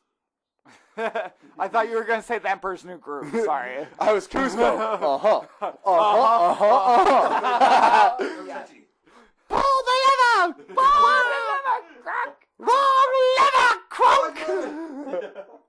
Yes, that was mine and my dad's movie. That's shit right there. I love that. But I can still channel that a little bit. I'm not as much because 3rd grade was a long ass time ago. That's what I'm saying. But I remember in 6th Still grade. could. In even that. 6th grade though, the first, the Emperor was a major role, but I was Claudio in Much Ado About Nothing, like a full production of it. Ah, yes. I remember you telling. And- I remember being in your life a part of this. Anyways, continue. Yeah. Well, quick shout out to my 11-year-old sister Caitlin. She's in Shakespeare now. She's a 5th grader in Shakespeare, doing the Colorado Shakespeare Festival 2 weeks from today, April 27th. Whoop, whoop. That's what I'm talking about, Caitlin. Shout out to you. I love the doing fuck out of you. Merchant of Venice. I'm gonna be there for your little 8-minute scene. I'm gonna be there. I love you, sister. You're damn right. But I was Claudio, and that's the role that shaped me. And then I was Silvius and As You Like It the next year, and then culmination. I was in 8th grade, right? And so when I was in 6th and 7th grade, we did full productions. We did the full Much Ado and the full As You Like It. 8th grade, we switched and we broke up into groups of 5 or 6, and we all picked our own individual scenes from various Shakespeare plays, and we did Othello. My group, we did Othello, right? And we did the last scene, the death scene of Othello. Oh, yep. And in my group, Shiloh. Oh, Shiloh. Shout And out to you, crazy bitch. Shiloh Drake. By the way, I'm not gay because you thought I was gay because I turned you down in 2nd grade. But I know this because you dated Jack McSwain. Shout out to Jack. He's my friend. He told me this. Called out. Anyways, Shiloh was in that group. Kyle, my brother, was in that group. And out of all of us, they're like, Kevin, you need to be Othello. I was like, yes. He was the O. I was the O. So I had by far the biggest role in this play, in this little 5-6 minute scene. I actually won an award, a Spirit of Shakespeare. Oh, it's right shit. there. It's right there. What? Pull out the fucking Dude, award. it's sitting on my goddamn complete works of Shakespeare. Oh my god, I wish you guys could see this right here. Award, Spirit of Shakespeare, Boom. Denver Public Schools Shakespeare Festival 2004. Oh yeah. See, K-Mac McCloskey. dude, 13 years old, I'm winning acting awards. That was just a prequel. Prequel. But you don't think I can channel those? I can absolutely channel those characters. Okay, fair. And I was just curious about that because that's a really tough one. When I think of music, I think of the character I'm creating for my whole life. And so I get really worried because it's not like acting where it's like, oh, if my character doesn't work out, you can go to a different film, yeah. But here's the thing about, I think, for a music persona is, you can't tell me ICP has not evolved. You can't tell me Eminem has not evolved. You can't tell me all these acts have not evolved. A great point, because the best artists sound different in every CD. I hate an artist that comes out with a CD and their next CD is a second version of their same CD. That's why even Linkin Park, I've heard a lot of people start hating them after about Minutes to Midnight. That was about their era. Their third album, everybody's like, oh, you know what, Meteora and Hybrid Theory, and that's it for Linkin Park. It. You know what? They evolved. Look at ICP. Every CD sounds completely different. That's why I'm still psyched for their next CD. And you know, here's to Chester Bennington. Rip Chester. Bro. Love the shit out of you, man. Thank you for all of your incredible I want your spirit things. down here with us right now. Amen to that.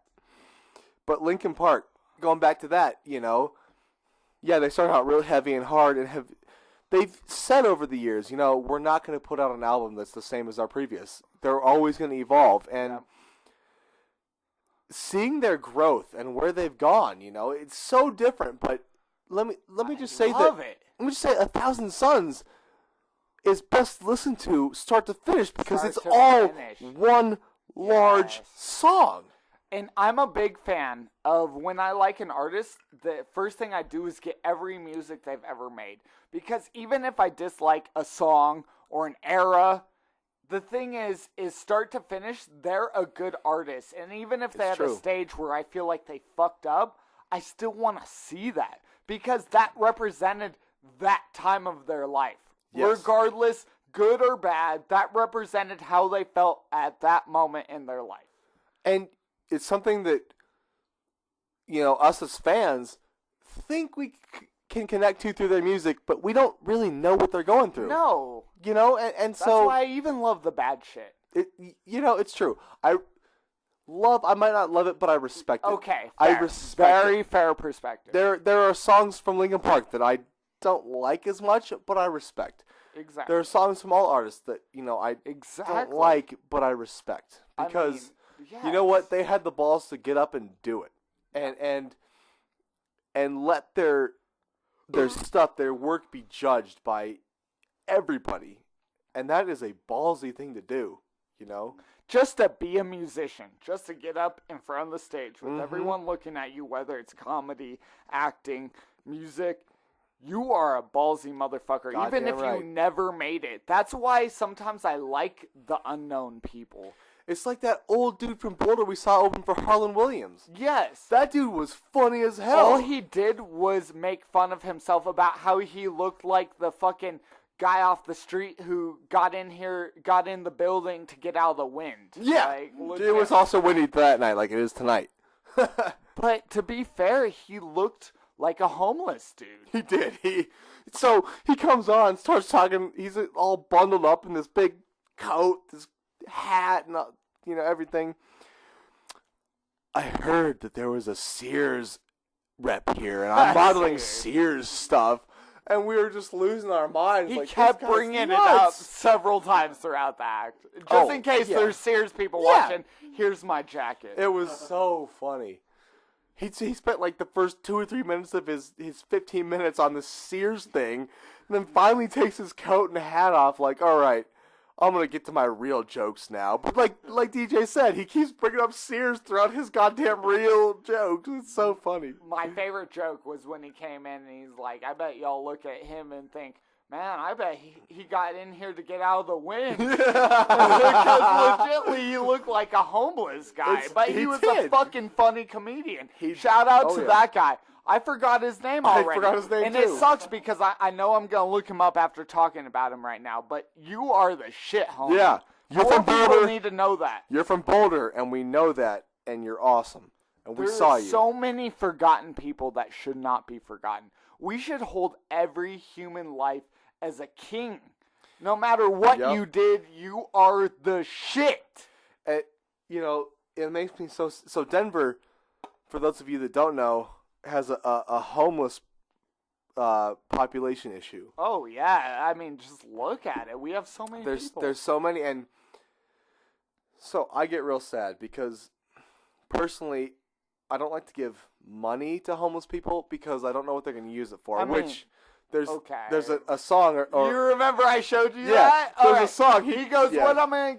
He goes, all right. Who is so, it? First of all, who is it? What's the Lazy song? Boy. Song's called Underwear Going Inside the Pants. That's it. But I learned that Lazy Boy only makes the beat. He took a skit of Gerald Giraldo. Or Giraldo? I don't know. I who don't it is. remember his first name, Giraldo. Anyways, the Giraldo quote is, he goes, I feel like I'm going to give money to homeless people, and I'm thinking, wait a minute, they're just going to waste it. They're going to waste it on drugs and alcohol. And then I think, that's what I'm going to use it on. So why am I judging this? Ain't no, poor- my name ain't Joe Brown. Ain't no judge here. Exactly. Because, okay, you have a little bit of money. What are you going to do? Go home and buy some beers, some weed, some Coke, whatever you get into. But the thing is your extra money is going towards the same shit that you're blaming the homeless people on wasting their money on. You are a sick fuck. Because most of them are happy enough to get a fucking apple to eat. I've carried around apples. I've carried around oranges. For a while, I had blankets in my car, and I met homeless people sleeping under trees. I tossed them the skinny-ass blanket and the apple, and they looked at me like I was fucking Jesus Christ. And I'm like, dude, I didn't give you jack shit. But the thing is no one gave them anything. Exactly, and what? Well, 6s and 7s. So I feel you on that. You know, That's the 7 or 7 side. That's the- Anyways, so, for my end, but 7 yeah. side. So you know, it's like, yeah, I get it. You know, in my opinion, so I've worked hard for everything I've achieved in my life, and you know, it's hard for me to give money to somebody else who's just kind of freeloading. Now, especially when you work as hard as you do. exactly. So, I get it that a lot of the homeless people have mental issues, and I majority. feel really bad for them. The people I don't feel bad for are the goddamn 20-somethings who are out there with signs begging for money. You can go You haven't fuck seen yourself. you haven't Get a seen that. job. You All are right. a young son of a I bitch. have a perfect example of this. Is I've worked in the same location several times at different points in my life. Whereas like drilling, I drove the same way. When I worked at the weed place, I drove the same way. When I recently worked for this weed place, same way. Same guy standing out there with the same sign. And I felt bad at first not giving him anything. Something in me told me, don't give him anything. Yeah. And at first I felt so bad, like, why am I not? Because I love giving to homeless people. Let's just say that. I I like giving him things. Like, I'll buy him a meal, but cigarettes, not money. in my opinion, Oh, because see, they that's- all smoke it's true. cigarettes. That's so true. you want cigarettes? It's true. Bam. But I will never give to a 20-something person. okay. You can burn in But hell this for dude begging has for money. literally been sitting on Smith Road getting off a I-lift going on to Monaco. If you have ever driven that way, the black guy who sits there, and it's just that same fact of I never gave to him 8 years ago when I was driving there, and then I came back 4 years ago, 3 years ago, same dude sitting there every morning. When it's cold, maybe I'll throw him something. But the thing is in a sense, that's his job now. Yeah. So, here's what I wanted to say with that point. You know, maybe 6 months ago, I was getting my hair cut. You know, I go to there's this great clips by my house. I go there. I like where your head's at, cousin. I'm gonna do that too. Yes, that's what I Ow! like to hear. Woo! Chug, cousin! Foaming bitch. Anyways, so I was getting my hair cut, and the lady who was cutting my hair, she's telling me the story. She goes, "So you know, I drive into work every day, and I see this homeless couple, and they're sitting on the corner of Leedsdale and Monaco, begging for money, and I've given to them and everything, and they're there every day. And recently they came in and got a haircut from me, and I was like, "Oh, hey, how you?" I pretend like I didn't recognize them, and you know what they told me? I was like, "No." She goes, "They told me that they just bought a house from the money that they begged from people off the streets, and that they don't have jobs. They still go and beg money from people, and they own a house." I want to say "Don't be a menace" or whatever.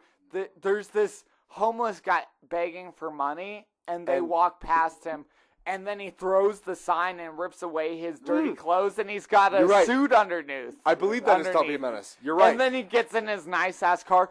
So I read this fact that fucking sickened me. It said that homeless people make about $10 an hour.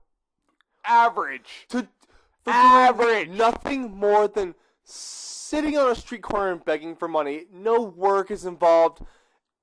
It's literally based on the pity of good human beings. And I've again, met people who and let me clarify this too. Is there's a difference between the people who do it intentionally and the people who have mental issues and need help, because those are the ones that they're not included in my scathing comments, because I know they need help. No. And I can't provide that, and it makes me sad. And I want to say that I've always said that we have so much money going to war, like $750 billion going to weapons. Way too much. Why can't we build more homeless shelters or more mental hospitals? But here's the thing: or about more homeless shelters. Okay. Most homeless people do not want to be in the homeless shelter, or they can't make it in. There's a capacity. There's a line there. But there's I'm just saying. But what if there's more, tons more, and they come with mental help? Because instead of our $750 billion going towards missiles, now we're helping the people that need help. But I agree with that. But here's the issue in America, in capitalistic America. Our capitalistic society is, the bottom line, the money is more important than the human being. And money over morals, I've always said, and that sickens me. It's the worst thing. So for me, I'm a fairly successful man for being 26. I have a great job. I will attest to I that. own a house. I have a great job, and not to toot my own horn or anything. But to me, yeah, maybe I could probably have an extra, 20 grand in my bank account right now. But I don't care about money. I care about experiences and about people and of course, fun times. That's more important to me, because when I die, I can't take that money shit with you. This is why I like Bill Gates, because he is the second richest man in the world, because Amazon's Jeff Bezos overtook him. However, Bill Gates has donated. He's got approximately $90 billion in wealth. Bezos hasn't 90 like something. donated jack shit. Well, but Bill Gates has donated $30 billion. That's what I'm saying. So he would be the richest person. Jeff Bezos is a piece of shit. Yeah. So Bill Gates, though, has already said, and he's gotten Warren Buffett, I believe, third richest man in the world. He was the first second a few years It was back. Bill Gates and Warren Buffett. And then Bezos passed him, yeah. But Gates and Buffett, two of the three richest, between them they have almost $200 billion. They're richer than countries. Yes. And both of them, when they die, have pledged to give almost all of their money back into the system and not just let their kids inherit it. Because they're so rich, what the fuck does it matter? So it's funny, we had this debate yesterday at the office. What would you do if you won the lottery? What would you do if you won $400 million? And I stood there, because I've got a standing desk, and I stood there and I was like, I would work for a few more years, because of course it's important to me to get my PE and my SE as a structural engineer. It is important to me, and I want those credentials, and I want to, but I got to gain those credentials. What would happen to me? I'd fucking disappear. I'd be like, it'd be a Friday night, and I would have known I won, and I'd be like, Oh, yeah, it's good seeing you guys. Good talking to you guys today. Hey. Bam, you'd never see me again. Hey, fuck you, cousin. You best let me know. I love you. Oh, but I'm you're never not a gonna- coworker. Get out of here. Coworkers right now listening to You this. never I still love specified. You never specified coworker. Better let me know. Me and Kevin are gonna hunt you down. I don't care about your money. I'm just gonna hunt you down because you're an asshole if you ditch me. Damn! You Damn! since You day hear one. this? You hear this vindictiveness? God damn it! I can't even get rich without getting hunted down. He's literally been here since day one. If he's about to disappear on me, I'm gonna hunt his goddamn ass down. I would never disappear from my fam. I Alright, would only alright, alright. disappear from work. Let's get this straight. Okay, that's fair. You didn't specify. So I got double pounded for that. Wait a minute. What did I just say? Oh no! That's funny. So let's keep on the line of funny here. No, keep it going. So a while back, I had this colleague, Shawnee Mac. Shout out to Shawnee Mac. If you ever Shawnee! hear this, love you, Shawnee Mac. You know, you're a good Shit dude. outta you. Love you, man. So he sat right outside my office. We're in like this little enclave kind of in our office building, and he sat right outside my office door. We did Gangster Rap Fridays. He would bump Gangster Rap on That's Fridays. the shit I'm talking about. And it was kick ass. So he was a gym bro. He is a gym bro, and he was all about Tinder and on hooking up with these chicks and everything. Right. Psych. And actually, he had a housewarming party. He lives in this apartment downtown on like the 27th floor of a building downtown. 29th floor. And he had a housewarming party. He brought this. He texted us all. Because he had just quit right before his housewarming party, and he goes, "Hey, come to my house, do this party. We'll pregame there and go out to the bars." Because I live downtown. I was like, all right. He brings his 19-year-old Tinder date, who was more into me. Oh! So, so he wasn't that into. He texts me before the party. He goes, "She looks nothing like her profile pic." So She lied. it's funny because I had seen her profile pic because I had swiped on her too early, like a few days before. I love Tinder. She was a cute Shout girl. out Tinder. Well, no, Tinder sucks. 'Cause Fuck you, Tinder. ladies I don't take that back. ladies don't match me. But so let me sidetrack real quick. Ladies don't match me, right? So I've had two girls whom have matched me, right? Who have matched me. Total? Well, okay, fair enough. No, not total. But I was just curious, bro. let me rephrase that. Two of the women who have matched me. Let me rephrase that. Two of the women who have matched me. In their bios have said something like, "I don't like small talk." And so, I'm a smooth son of a bitch, and I'm a pun man. I make puns, and I think it's funny. He's the pun master. So I'm clever. Big pun. I have a witty. I'm the big pun on campus.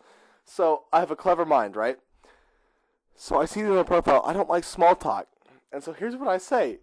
The first thing I message them, and I go, "I see you don't like small talk," and then in all caps I write, "How about if I type in all caps?" Yes!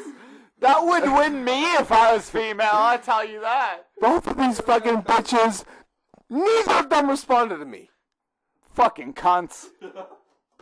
Bitches. Anyways, I don't even remember what I was saying. I love how I threw you off. You like did, that. you dick! Yes.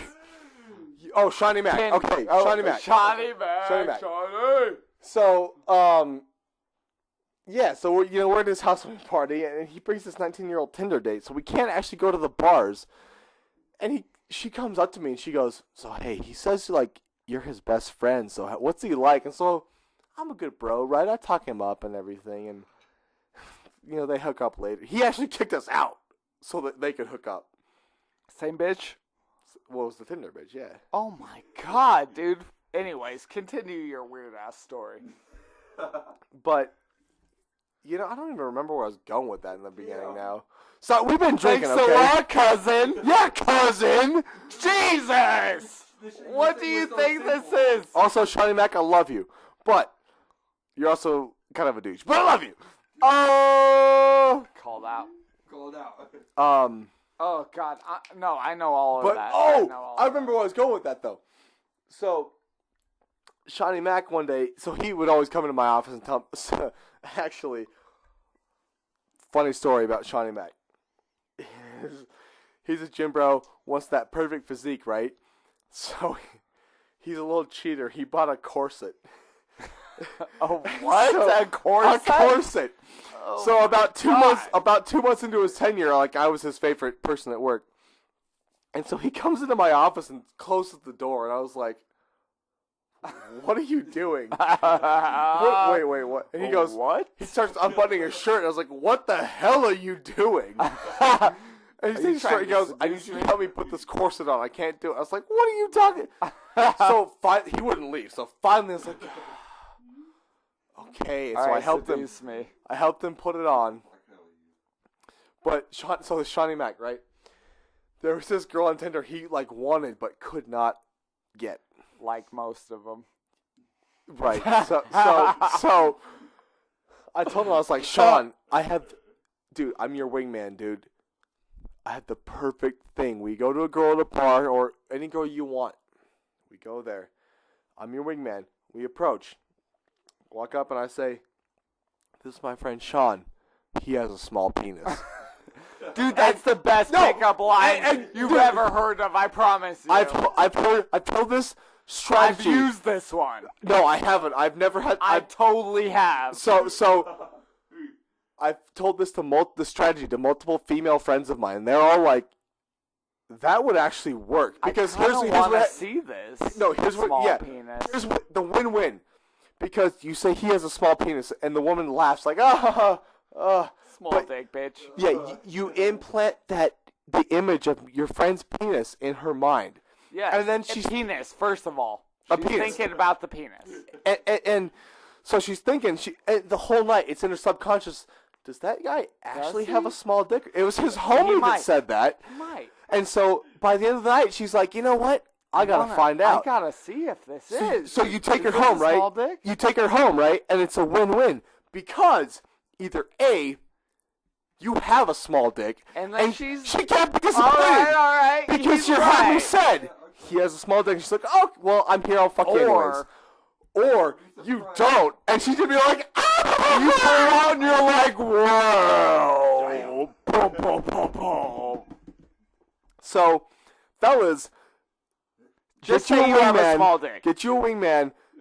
It's a win-win. Your wingman should not take you to Golden Flame and get you wings. He should tell your girl that you have a small dick. I will tell girls from that you have a small dick. Hey, you met Ducky? Cousin, small dick. We went to the goddamn strip club after a Golden Flame night, so fuck. Don't you talk about the strip club in that demeanor. The strip club is a beautiful place with amazing people, okay? They're trying to get through college. Says the guy who, we went to this club, the strip club, because he had some friends who worked there that he thought might be working and wanted to see. I don't know what you're talking about. And we didn't know it was all nude, and then it was all nude. All nude? I'm there. And the girl, we sit down, she takes her panties off, and like, in front of us, spreads her legs, and he leans over and goes, "Is it bad that I just want to... and makes a licking motion?" I was like, "Jesus, cousin, you're about to get us kicked out." I don't get anyone kicked out. I might get myself put in, but never kicked out. Well, the funny thing is, probably the oldest stripper there that night was also like the most charismatic, which kind of half made her the most attractive, half. And the DJ, I find out, buys me a lap dance from her. Yes! And so then I buy him a lap dance from her. From the same chick! I was like, wait a minute. Wait, are you telling me this right? It's funny.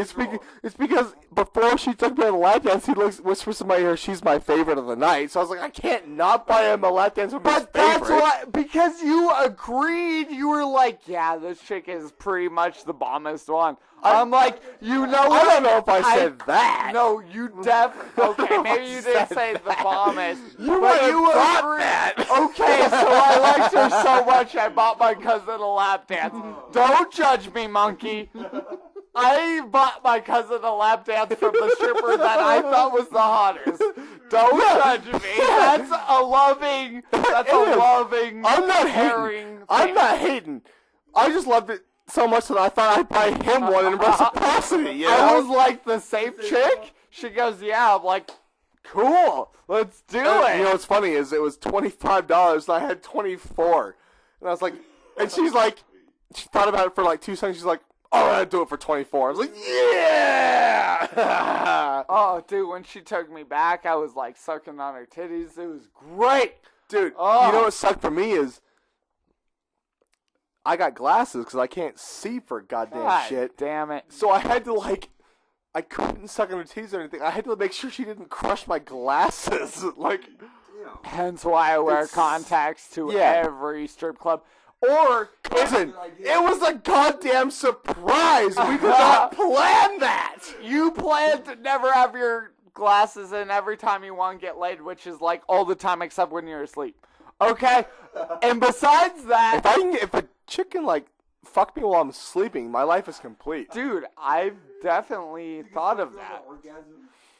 So, It's like a wet dream, but you're actually getting fucked. It's great. that's the best. If you haven't experienced it, do it. Pay someone to do it if you have to. Fucking Just take do it. Viagra before you go to sleep, and she'll do it. Yes, just No, tape take your Viagra. dick to a popsicle Also- stick with duct tape. Other thing about Shawnee Mac, I shouldn't say this. I'm not gonna say it. All right, we're gonna pause on that story, and we're gonna continue on my strip club story. We are. And we're gonna say that I almost got laid by a stripper. That's Oh, probably let's hear this. not Let's hear this. true. I'm talking about the same stripper. It's probably not true, but I didn't know wished that. it. I wished it. That's close enough, right? Also, we did not see Cousin's friend, who he said was a really hot stripper. Either of them. No, yeah, there's two. We saw neither of them. Neither. I don't know what they look like. It He was a said weekend. It was They Friday night. Fucking suck. Not literally. They're clearly not A-team. No offense to them. No offense to them. Let's talk about the neighborhood slut that was totally in your neighborhood and was a slut. Well, the thing is, I would have known because I would have banged her. No, 204 What?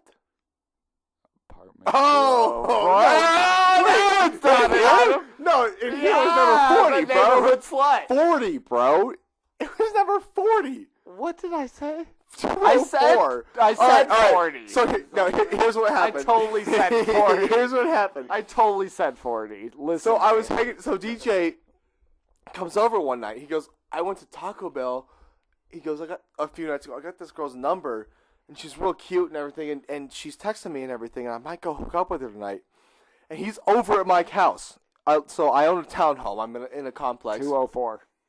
It was number 40. Is what hers was. Close enough. So she doesn't live there anymore, so it's okay. Still close enough.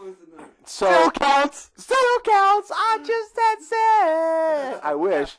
Anyways, so he's over here hanging out, and we're saying goodbye, and we're standing outside by our cars, and he puts her address in, and he goes, "Cousin, look at this. She lives in the same complex that I do.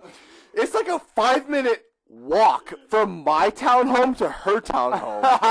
Yes! Shout out to Carrie. You'll never hear this, but I still fucking enjoyed He it. says shout out. Not to the fucking bitch ex-girlfriend of mine who was Kara, because she is a cunt. Oh, Carries are cunts, regardless if you live in this neighborhood or not. Or used to. So, cousin, that reminds me of something. Do you want to talk about the time that we saw the 4 girls kiss in a bar? Oh my god. That's on my sticky note. It is! It's the Oh my god! It's the one time I've ever Classic! covered. Classic! Dude, the 4 girls kissing is something that will be treasured even when I'm dead. It was glorious. It's so amazing. So we were at Zanzibar, right? And we were shooting some pool, and just cousin, continue. Yes. All right. So we were shooting pool, and I remember being so fixated upon these girls because There are 4 of them, clearly. At first, there was 2 of them. Oh, okay. See, I was in mid-shot when this So happened. there was Well, 4 kinda. girls around the circle, 2 girls talking, and I was debating in my head. Are they friends or lesbians? That's a game we can play. Yeah, friends or or lesbians. It's like hobo or hipster. Right, hope friends or lesbians. Are you? I'm not sure. You went to the bathroom together. Friends or lesbians. Anyway, so I'm staring at these girls and I'm thinking, friends or lesbians? And I'm literally going to say that to Kevin. I'm like, hey, dude, he notices I'm looking at them. So what happened was He I literally had just taken a noticed. shot of pool, and I look That's up right. at DJ, and I see him staring. I see him fixated just over there, and every fiber of my being, the universe was telling me, look where he's looking, and I did. Because I'm like, Yeah. And so I look over there, right?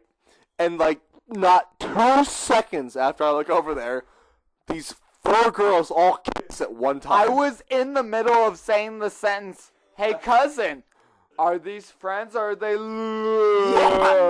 And then they were all like French kissing each And other. 4 girls literally kissed each other at the same moment. Trust me, you can't picture it, but it is Literally. logistically possible. We've seen it. We synced it. We synced it.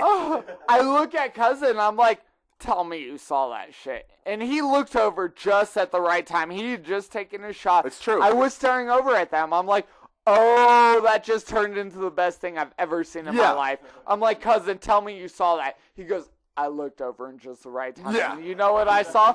4 girls fucking kissing. Yeah. I'm like, you know what I saw? 4 girls fucking kissing! Get out of here! Oh, take a drink to that right now. Drink. Oh, he's drinking Coke. Goblin's drinking Coke. Wait, how is... Go fill your drink. Time out. How is beer bitch out of a drink? Beer bitch, I need another beer. Drink Yeah. your fucking... What are you doing, beer bitch? He's out. Wait. No, he's out. You hear that? Beer bitch. Hey, we love Goblin. We call him beer bitch. We love him. We love the We shit love out Goblin. of you. Goblin's That's the gangster. reason you're here. We wouldn't have you here if we didn't love the We shit love out you, of Goblin. Well, no, go get you No, a drink and yeah, then you we'll can't. choose You can't choose an can't choose- empty drink. Oh God, hurry the God. fuck up! What do you think this is? He's been drinking too much, apparently. Too much. Apparently. Oh God, the 4 girls kissing was the epitome. My God. Epitome. And we randomly happened to be in that bar. Yes, and no one. The beauty of this moment is no one was watching this moment except us. Because It was I really us. looked around to see how many guys were doing the same thing. Everyone we was are. playing pool. No one gave a jack shit. Cousin. This was Coco night. Coco. That was Colleen Coco. That was the same night as Coco? That was the same night. Oh, go further into the story, please. Because after that, that's when Jason and my brother Jason, I remember. Morgan, they all came over. I'm not saying tell me, Coco. I'm saying tell the world, Coco. All right, so here's what happened. So when I get drunk, right, and I'm out at bars in downtown, I like to give high fives to pretty women. And side story, DJ and I went to there's a bicycle race in Colorado in July every year. Well, the first one was We last also year. saw what's their fucking Same name? Motel and Same Death Cab for Motel Cutie. and Death Cutie. Cab for Cutie. So my type, just my type. DJ and I, everybody was jumping. It was great, but so we gave like 500 people a high five that night. 500 sexy ass girls, and stole this poor burrito man's business. We felt so bad we bought burritos for him. Hey, burritos are $3. Our high fives are free, bitch. That's what we Give did. us a high five. Free high fives, they're free. That's what I say. High fives, they're free. I had this fucking cunt one time. She looks at me and I go, high five? And she goes, no. I was like, I almost turned around and said, have fun dying alone, bitch. And I wish you did. I wish I would have too. Oh, God. Anyways, back to this 4 girls kissing night and Colleen and Coco. So, Teach and I, we get drunk at this bar. Well, all right, we don't get, well, Pretty drunk. I got drunk. No, I We definitely both got did. We drunk. both- What are you're you right. talking You're right. about? You're right. We got drunk. So we're just high fiving these sexy ass girls on the street in downtown Denver, and you gotta go beer bitch. Beer bitch, what are you doing? Beer. I was Beer, like, beer. I need a beer. No, he's not good. Give me some more gin, please. That same one, Prairie. You just, like, what, like, not even half a cup? However much you want, I got lemonade. So, Here, sorry, we getting the refill from the beer bitch. yeah, beer bitch is here. So- Goblin, give a shout out. Yeah, beer bitch here. Yeah! Goblin! Love you, Kev. Man, Love you, this G. dude Goblin is the fucking dude, bro. Y'all need to get on that shit. There's a goblin in my house. Goblin, what's a motherfucking goon to a goblin? What's a motherfucking Goblin do a dog to a duck? Quack, quack. quack, quack, Quack, quack. flying V. Flying V, come fly with me. Quack, Quack, quack, quack, quack, quack, quack, quack, quack. Ow! Best part is I live like 4 miles from the Dirty Duck Bar. But anyways, Dude, great times. Anyways. Wait, you say your beer is the one in Beer. the right? in the case, yeah. That's what I've been taking from, okay? I just Good. wanted to- Another secret shout out. You guys are my favorite. Yeah, you guys rule. I Any would listeners? make out with you except if you're a dude. True. True. How's it going? Let's get Cuz a girl from this listen and Mia a girl from this listen. Let's just and get it's good. girls. Period. And Not on their period. any puzzle theory groupies, hit us up. Any girl that's got a puzzle, or any girl Or a that theory. was, or a theory, or any girl that was part of my intro that I made. If your name is Maniac and you were in the Juggalo video, please contact me because I would lovely bang the shit out of you. He's genuine. Very Let's get back to genuine. Coco story. Coco, not So- bang the shit out of you. Well, All right, no, hold on. let's get it. Let's get to the story. So, Cuz and I, we do this thing at Zanzibar. We shoot pool, and we do our thing. We shoot some pool, and we get drunk. We start walking, and my brother and some family friends and everything have met us by this point, and we start walking to Jackson's, which is a few blocks from Zanzibar. And Cuz and I over here are just giving high fives to all the hot women, And I see there's this one girl, like half a block from Jackson's, she's sitting on the sidewalk against the building. And I go up and give her a high five, and she starts talking to me, right? She goes, "My name's Coco," and all this and that. And I was like, cool. Red flag number one is that, oh, nice. We saved it. So red flag number one is that instead of a purse, she's literally carrying all of her things around in a lunchbox. remember A lunchbox. Lunchbox, like the one I take to work, literally. So we invite her to come with. It's like 1 a.m. The bars are open for another hour. Last call's 30 minutes away. We hop into Jackson's, all of us, and so DJ hangs out with Jason, the family friends. Like, I'm at the bar with Coco because I'm macking. remember this. Yeah, I'm drunk as hell. I'm macking, And I just want to get my dick wet. I'm gonna be a dick. I'm gonna get my dick wet. Damn right. And so I'm macking on her, buy her a drink and everything. And the worst part is there's a female bartender. She gives us our drinks. I get a beer and she got a cocktail or something. And not 2 minutes after the bartender gives us our beer, a bouncer, a big dick of a male asswipe, comes up. What a douche. And he goes, "Last call was 15 minutes ago." And I was like, no. No. I just got served a drink. That's what I just said. I was like, she just said last call and took my order. 2 minutes ago we got our drinks. Fuck you. And he goes, okay, you have 5 minutes. Like, no, I'm drinking this. I looked at my watch. I was like, you close in 20 minutes. I have until 2 a.m. Fuck you. You stupid bitch.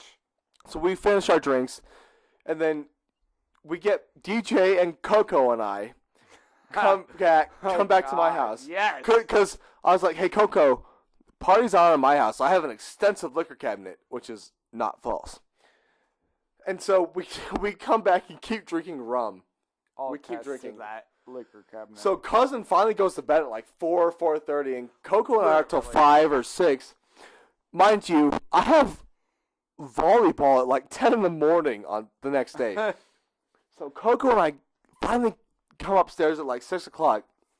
And me being a gentleman, my roommate had been gone for the summer for work. And I was like, hey, there's a spare bedroom. And I turn around, and she's already in my bed. So I was like, oh, all right. It's a good night. So let me just say, this bitch was crazy. She was the craziest bitch I ever met in my life. So we get to my house, and we're drinking. She starts talking about things like, you guys, you're part of Kanye's crew. I know you're part of Kanye's crew, because Kanye's recruiting me. What crew do you belong to? Yeah. Yeah, she was like flipping out. And then we like change the subject. She'd be like, all right. So we get into my bed, right? And we start making out, and she hops on top of me, start making out. And I'm trying real hard, right? You know, to bang this girl. Of course. And she was not a bad-looking girl. So she had also talked about Vic Mensa. And so, Vic Mensa's a black dude. I'm a white dude. Like, I am 99.99% positive that there's like no black is in whiter me. Than Casper, okay? No, fuck you, cousin. You're whiter than me, okay? Okay, fact check. I'm whiter than It's him, true, and it's I'm true. whiter than Casper. Like I said, I'm Italian. I can tan a little bit, but I am a white man. And so this girl and I stay up, make it out, and she has me finger her and everything until like we're up till like 7, 8. What is it? I think 7 in the morning. We're up till 7 in the morning. Legit. I We woke up at like 10. I have volleyball at 11. I have to leave. I have to leave at 10 o'clock. Yeah, cousin's been passed out since like 4:30 downstairs, and so her and I, she does nothing. I was like, let's do it. And she goes, I haven't done my research on you. I need to know you're clean. And I was like, I'm clean. Like I'm cleaner than you, bitch. Yeah. She's like, I have to do my research. I can't let you.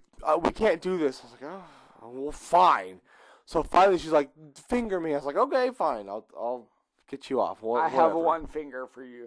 Yeah, so I fingered her, and yeah, it was with the middle finger. That's fuck you, bitch. Yeah. So, I get her off, and then we go to sleep at 7 a.m. We wake up at 8. We got 1 hour of sleep. I wake up, and she wakes up. So this girl's crazy.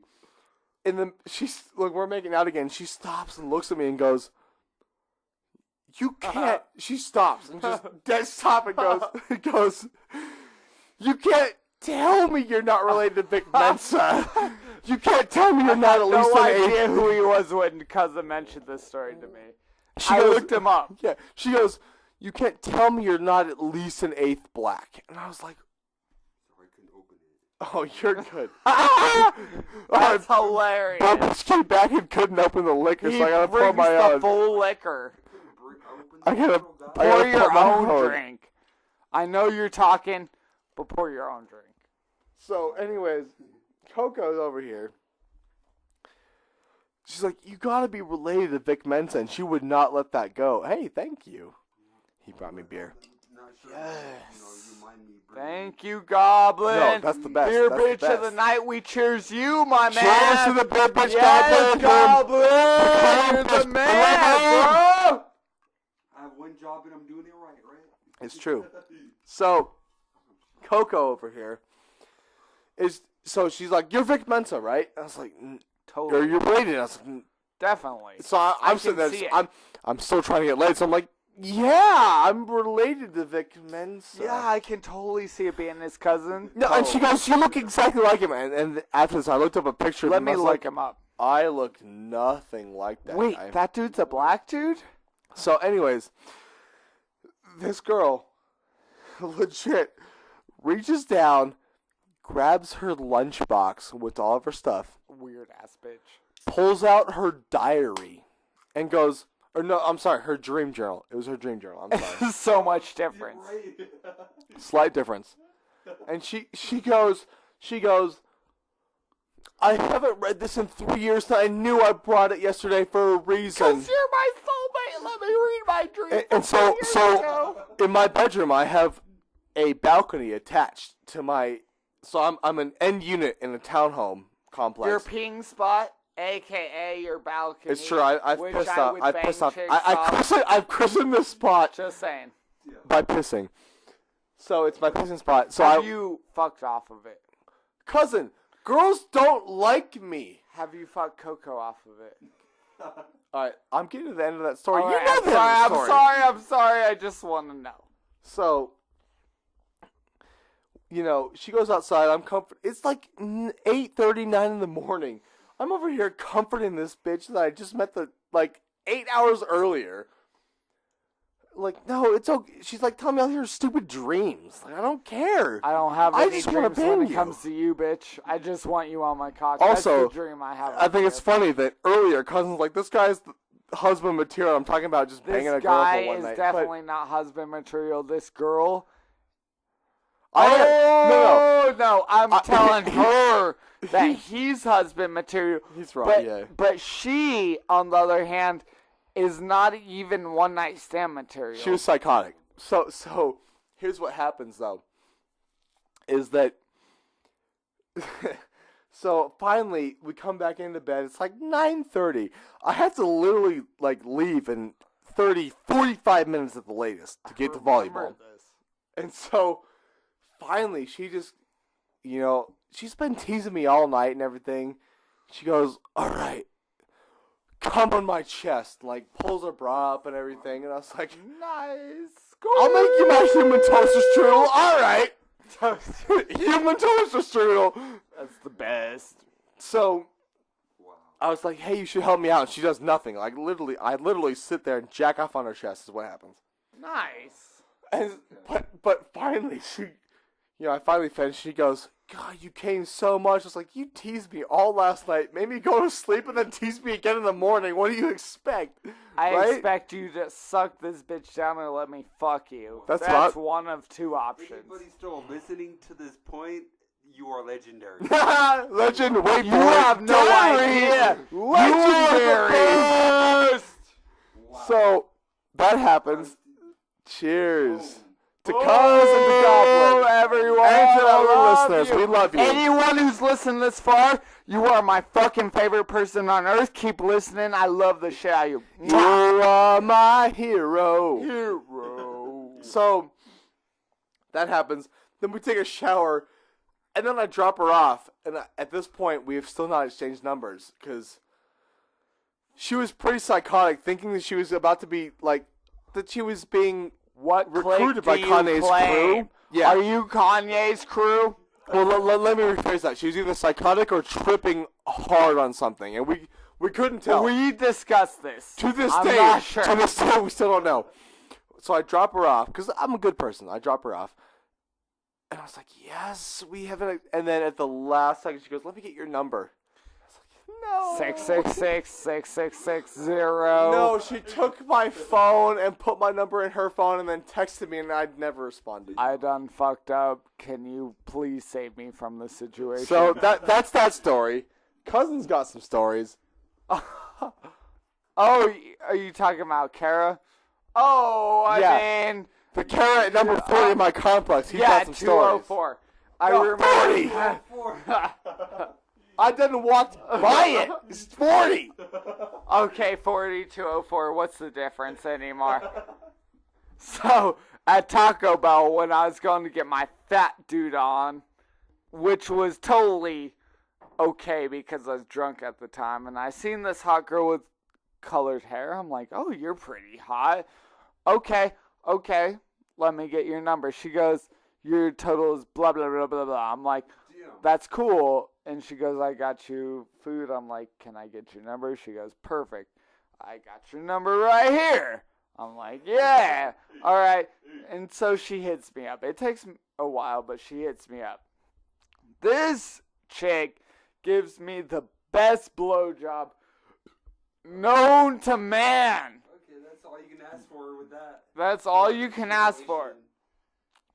I drive around with her, and I found out she just moved to Colorado, and she's just moving out of Colorado.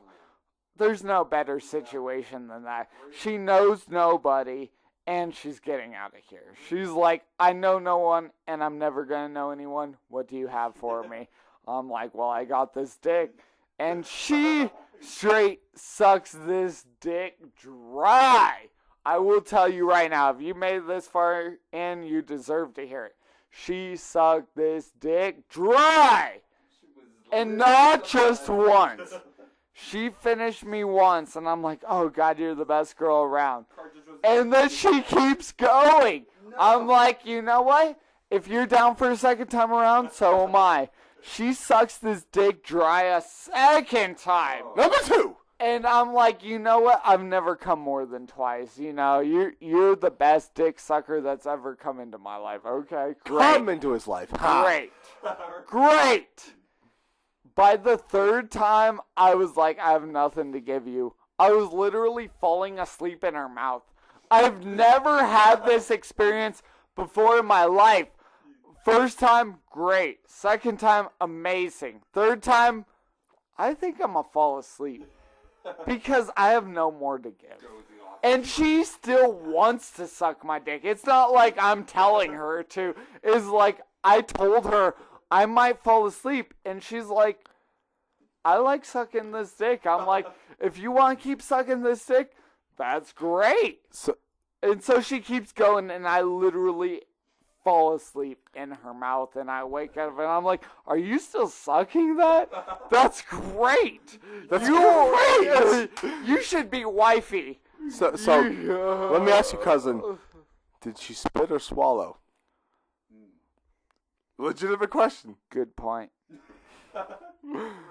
Should I? We need to answer. This? Hey, if I tell you she got to 3, do you think she was She's not spitting this all over me? She's not a spitter. Dun, dun, dun, dun. So in my experience, carriers are swallowers. And I quote, they swallowed like a champ. No, Whoa, she swallowed. That's a quote. She swallowed more than a champ. She swallowed like an out-of-stater who was never going to see me again. Like a goddamn Olympian. Like a goddamn Olympian. Like a fucking Also, Olympian. cousin, can I just say, shout out to our mothers who I hope never listen to this podcast. Hey, Mama, if you hear this, I still love you. I still love you too, mother. My mom listened to my last podcast. I'll did. say this right now. So this is my first podcast on Puzzle account. Theory. Puzzle Theory. And it's still crazy. But I had a first account on my homeboys. Seriously Inappropriate. Shout out. Inappropriate. Cheers to Seriously Cheers to Inappropriate. James Midwood. Go listen to that after this one. Oh, God. It's great. Antonio Hernandez. James Midwood. Seriously Inappropriate. Terp House Productions. If you have listened this far, those people help me be who I am. And if you listen to my podcast on them, you'll know I'm kind of a fucked up individual. Mom, you're still listening? I still love the shit out of you. I don't know why you're still listening. We love you, Christy. Christy. Sorry, dude. Janice! Bruce! Anyone who is related to us still listening, I don't know what the fuck is wrong with you. Yeah, you guys are the worst. Like, what? I don't know. You're like, these people are shitty. But I'm addicted to listening to you. You're a dick. Yeah, Addicted to Jason. listening. Kyle. Yeah, Jason. Nick, you suck. Jason, you suck. Jason, I'll flick your nipples because you hate it the worst.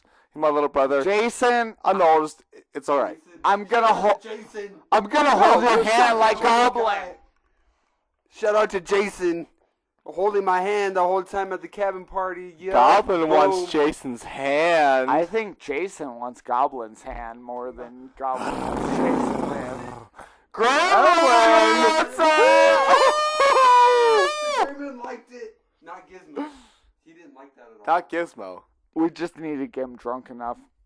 Good In to due go. time. In due time. Due time. You know what I'm saying, though? I didn't care. Hey, time out. Ping pong table is downstairs. We can play beer pong later. Yes, let's do it. Although, Let's shout out to all the people that we know so we can fuck them up right now. you listen to this. Hey, from now on, you take a shot every minute. Hey, Andy, you listening to this? Andy, I'll come on your chest. we love you, Joseph. Not really. Hey, shout out to Mitch, to John. Mitch! John! You know, Varshak ain't gonna listen. Varshak's a pussy bitch. Varshak! We love you. Yeah! Reem will listen to it. Reem, we love you. You gorgeous fucking chick. Remember, this is the guy that stole your hug for Ben at my I New Year's will party. steal your hug any day. Also, Reem thinks you stunk out the bathroom. I didn't think it was you. I I didn't even know that happened. I don't even know I stunk up the bathroom either. But if that's the reason you dislike me, come to my house. No stinky bathrooms. I promise you. He wants you to come in his house. I'm sorry, Reem, that was inappropriate, but it happened. Please do. It happened. Please. Christine, you hate me anyways, but you sexy ass bitch. I'd love to do some I don't know shit if with Christine you. hates you. I don't know about that. I don't know if she hates me. Nonetheless, you sexy ass bitch. I love the shit out of you. Christine, my cousin likes you, and I know you like my cousin. Make it happen. Make it happen. I don't know what he's talking about. He's being modest. He's being modest is the thing. I have no idea how to be modest. What is this modest? Modest Mouse? When I listen to them. When he's drunk. And we'll all float on, alright. Already we'll all float on. Even if things get a little bit too heavy, we'll all float on, alright. Already we'll all float on. Wait, cussing on, does that go? Fuck you. Yes! That one. Yes! I think this night has reached an epitome. I love the show, you cousin! I love you, cousin! God, I love you guys! Anyone who's listening, you guys are the motherfucking shit. Thank you for keeping up with us. Thank you for hanging out with us. Like cousin said, you guys are the best. We're gonna close it out with underestimated artists Ladies. of the podcast. Check it out. Check it out. Cheers to all you lovely motherfuckers. Wait, last before we go. Cheers. Hey, where's your drinks? Oh, the liquor. Get your drinks. We got liquor and beer. Love you all. Catch you on the next one. I love you all. Catch you on the floor. Check out underrated artist of the podcast. Boom. From the band Big Something, I bring you the song called Love Generator. Check it out.